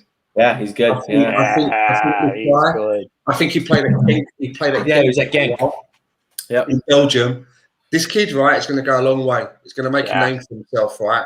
And the way that sometimes he works when he plays with Alphonso Davies in the Canadian team, they link up really well with long sort of like slide rule passes to him. Jonathan David, I think, will be my sort of like my last word on this. So, interesting point. Dream manager. Let's do it. Just real quick. I mean, I think we could all rattle someone off the top of our head. We all know Rohan's bringing Big Wen back, isn't he? He's bringing Wenger back. Yeah, of course. All right, now take now. He's out of the equation. You got to come again, realistic. But Stan, I'll tell you what, we'll go backwards. So Stan, I'll start with you. Okay, if I'm going to go for a manager, I would go right now. I like Brendan Rodgers for me. There's something about him being oven ready a little bit. Yeah, in this league, like it. He was my pick. He was my pick after Wenger. When I knew Wenger was leaving, he was a guy that I wanted to replace him. I like his style of football. There's a lot about him that reminds me of David Brent from The Office, the English version of The Office. He has this David Brentness about him, but I do also like his managerial kind of style. Players seem to want to play for him, and he likes to play a nice style of football. So I'll go Brendan Rodgers right now. Rowan, like when Brendan Rodgers had that season with Liverpool, I thought that Liverpool had finally had a manager for like 20 years, and they, this guy's going to win them the league and stuff. But what it proved then was that he couldn't, set the team up to win against Chelsea, in a way that they were going to sit back. Everybody knew what they were doing, but he tried to, impose himself and basically lost the league there. And then he's done that twice in a row now with Leicester, where this year there was this crazy stat that they spent the most number of days in the top 4 out of everyone, including Man City. They spent the most number of days in the top 4, like 200 something, and Man City had like 120 days or something. Yeah, and both of these seasons they've fallen out of top 4. Like if an Arsenal manager would do that, it's something what this guy did. Emery did, and he got sacked, right? Like we were supposed to get into Europe, into the Champions League. We almost did, and then we screwed up the last 6 matches and we were out. And Rodgers has that sort of thing, although he won the FA Cup with them, but for the last 2 seasons, it's reaffirmed to me that like somehow he's the Arsenal type of manager. He bottle it. That's all. I think that Brendan Rodgers is the kind of manager that can get you to that kind of a level where the next manager could be a Conte. Yeah. Where we are now, he's that manager that can pull us up. Do some of that dirty work that some of the bigger managers haven't got the time for, don't want to get involved in, and then after him, you get your big guy, you get your Conte, you get your Allegri or whatever it might be. That's true. I agree with that. So yeah, but I mean, if I've mentioned it so many times on the show, if I had an option right now, then I'd just take Conte. That's the guy that I would take. Ryan? He changed the Premier League when he came here with the 3 at the back, didn't he? Sorry, Vegas just won in overtime, beat Colorado. Oh, did they really? Oh, you root for Vegas, you piece of shit. Really? Why would you think I'm not rooting for Vegas? I don't know. Why am I rooting for Vegas, Ryan? Mark, sorry, I'm watching Jack Grealish talk about how he. Anyway, manager, quickly, please, come on. I'm just saying, real quick. Someone asked Jack Grealish, "Who's the most funniest and energetic player in the team?" And he said, you can't really say. He said Bukayo Saka. I'm just saying. No big deal. I'm just saying he said Bukayo Saka. Anyways, if I had to pick a manager, since I can't pick a director of football, I've been singing this guy's praises since probably while we still had Wenger. Ralph Rangnick. I think he talks about, when he was a manager of Leipzig, he just was all about hard work and all 11 players have to work and pull the same way. And he was big on youth. And I think we have one of the best youth systems in the world. And I think we need to use that more. And I think that's something that Arteta, needs to use more. And I think this upcoming season, I'm going to keep saying this probably till whenever, but last season should have been what this season's going to be. I don't think we're gonna be all the way there yet with all of our signings. I think this is the season where we should, bet in Balogun, bet in Aziz, and kind of give them those minutes. But it's going to be tough because you're going to be damned if you do, damned if you don't. Arteta has to perform, or he's not going to be here. I do believe that to an extent. But I want to see what Balogun's about. I think everybody wants to see what Balogun's about. We need to know what we have because we have Aubameyang, who's going to be out the door soon. We have Lacazette, who's probably going to get sold this season. So we need answers. And to me, I think it's in the youth, and that's why I'm the biggest Ralph Rangnick fan. But yeah, Ralph Rangnick. So I guess I'll get the last say here, and I'll piggyback off the director of football thing because I wish we could do both. But I'll go to who I think might be the best, if not one of the top 5 best systems in all of world football, and that is Ajax. And I'm going to take Erik ten Hag. I was going to pick him because he was that close, man, to picking him. He understands that you need the consistency from the bottom, meaning the youngest of players, to the top, meaning the most experienced of veterans. It has to be consistent, and that's what Ajax does as a club. You show up at their training facility as a 10-year-old, and when your position is determined, it's that your responsibilities are the same, whether you're 10 or whether you're 40. If you play till you're 40, we'll say 30, but you get the point. And Erik ten Hag understands that, and he understands a system and a structure, but it goes beyond the first team, because if you're academy, if you're under 18s and you're under 23s are playing two different systems, and your senior team is playing a wholly different system from the other two, where's the connection? Where's the connection? Yeah. You're bringing youth players in to a system that they've never played before, and giving them responsibilities that they don't understand, that they've never undertaken. Erik ten Hag understands, again, being with Mark Overmars, Dennis Bergkamp to an extent at Ajax, that system doesn't change. And that's what breeds a successful football club. And at the end of the day, it starts at the bottom. And that's what, unfortunately, our club don't understand. We're all over the place. We really are. This football club is completely spiderwebbed. There's a central focus, but because of everything else outside of it, that central area, that focal point, what builds a club, what builds a business, has been completely lost. And that, to me, is our biggest problem. So a lot of fun this evening, gents. Really appreciate getting back together with you guys. So we'll go every other week, barring any hiccups. But a lot of fun. We'll be back in 2 weeks. We'll probably just be talking mostly transfers and things of that nature. But yeah, appreciate everybody being out there. Stan, shout out the chat for me real quick. Yeah, man. Big shout out. Mike Hertz is in there. Stay Fresh joined us today. MFB Says, that's another new name. I don't remember MFB Says coming in here. Yep. Gary was in there moderating. Don't waste a tweet. Faye popped in. We had Danny the GFB from a Bergkamp Wonderland who popped in to see us. Don Giovanni was there. London Lone Star was a bit conspicuous by his absence this week. Gracious Geek was in there. Dun, dun. Dun, dun, dun. Yeah, thank you to everybody that came in and joined us. A couple of new faces. And remember, guys, we do this every Tuesday, but in the close season, we're going to be doing it every couple of weeks. So I will see you back here in 2 weeks, unless, I suppose, something big happens, right? I was going to say, if something crazy happens, fuck it. We'll do it live. Yeah, if something crazy happens, we'll do Daniel it. X bid is accepted, I'm sure we'll be back.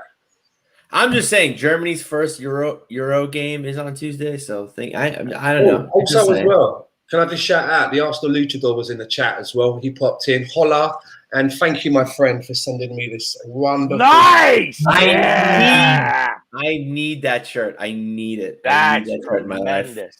Arsenal Luchador, if you are still watching by chance, can I get one of those T-shirts? I will. I want one. No, I will. I will direct message you my address, and I can pay you basically any way you would like. I will send PayPal, Venmo, Cash App, hand jobs. I'll get Ryan involved. I'll send Jack Grealish to Arsenal, and I will also give hand jobs too. But yeah, Jack Grealish and a hand job. I'm not giving hand jobs. If I'm paying hand jobs, you're giving them. I got a mean grip. They call me Ryan. Look, listen. It's like the circle jerk. Ryan will bring his catcher's mitt. That's it for us. Good footy talk, everybody. We'll see you out there.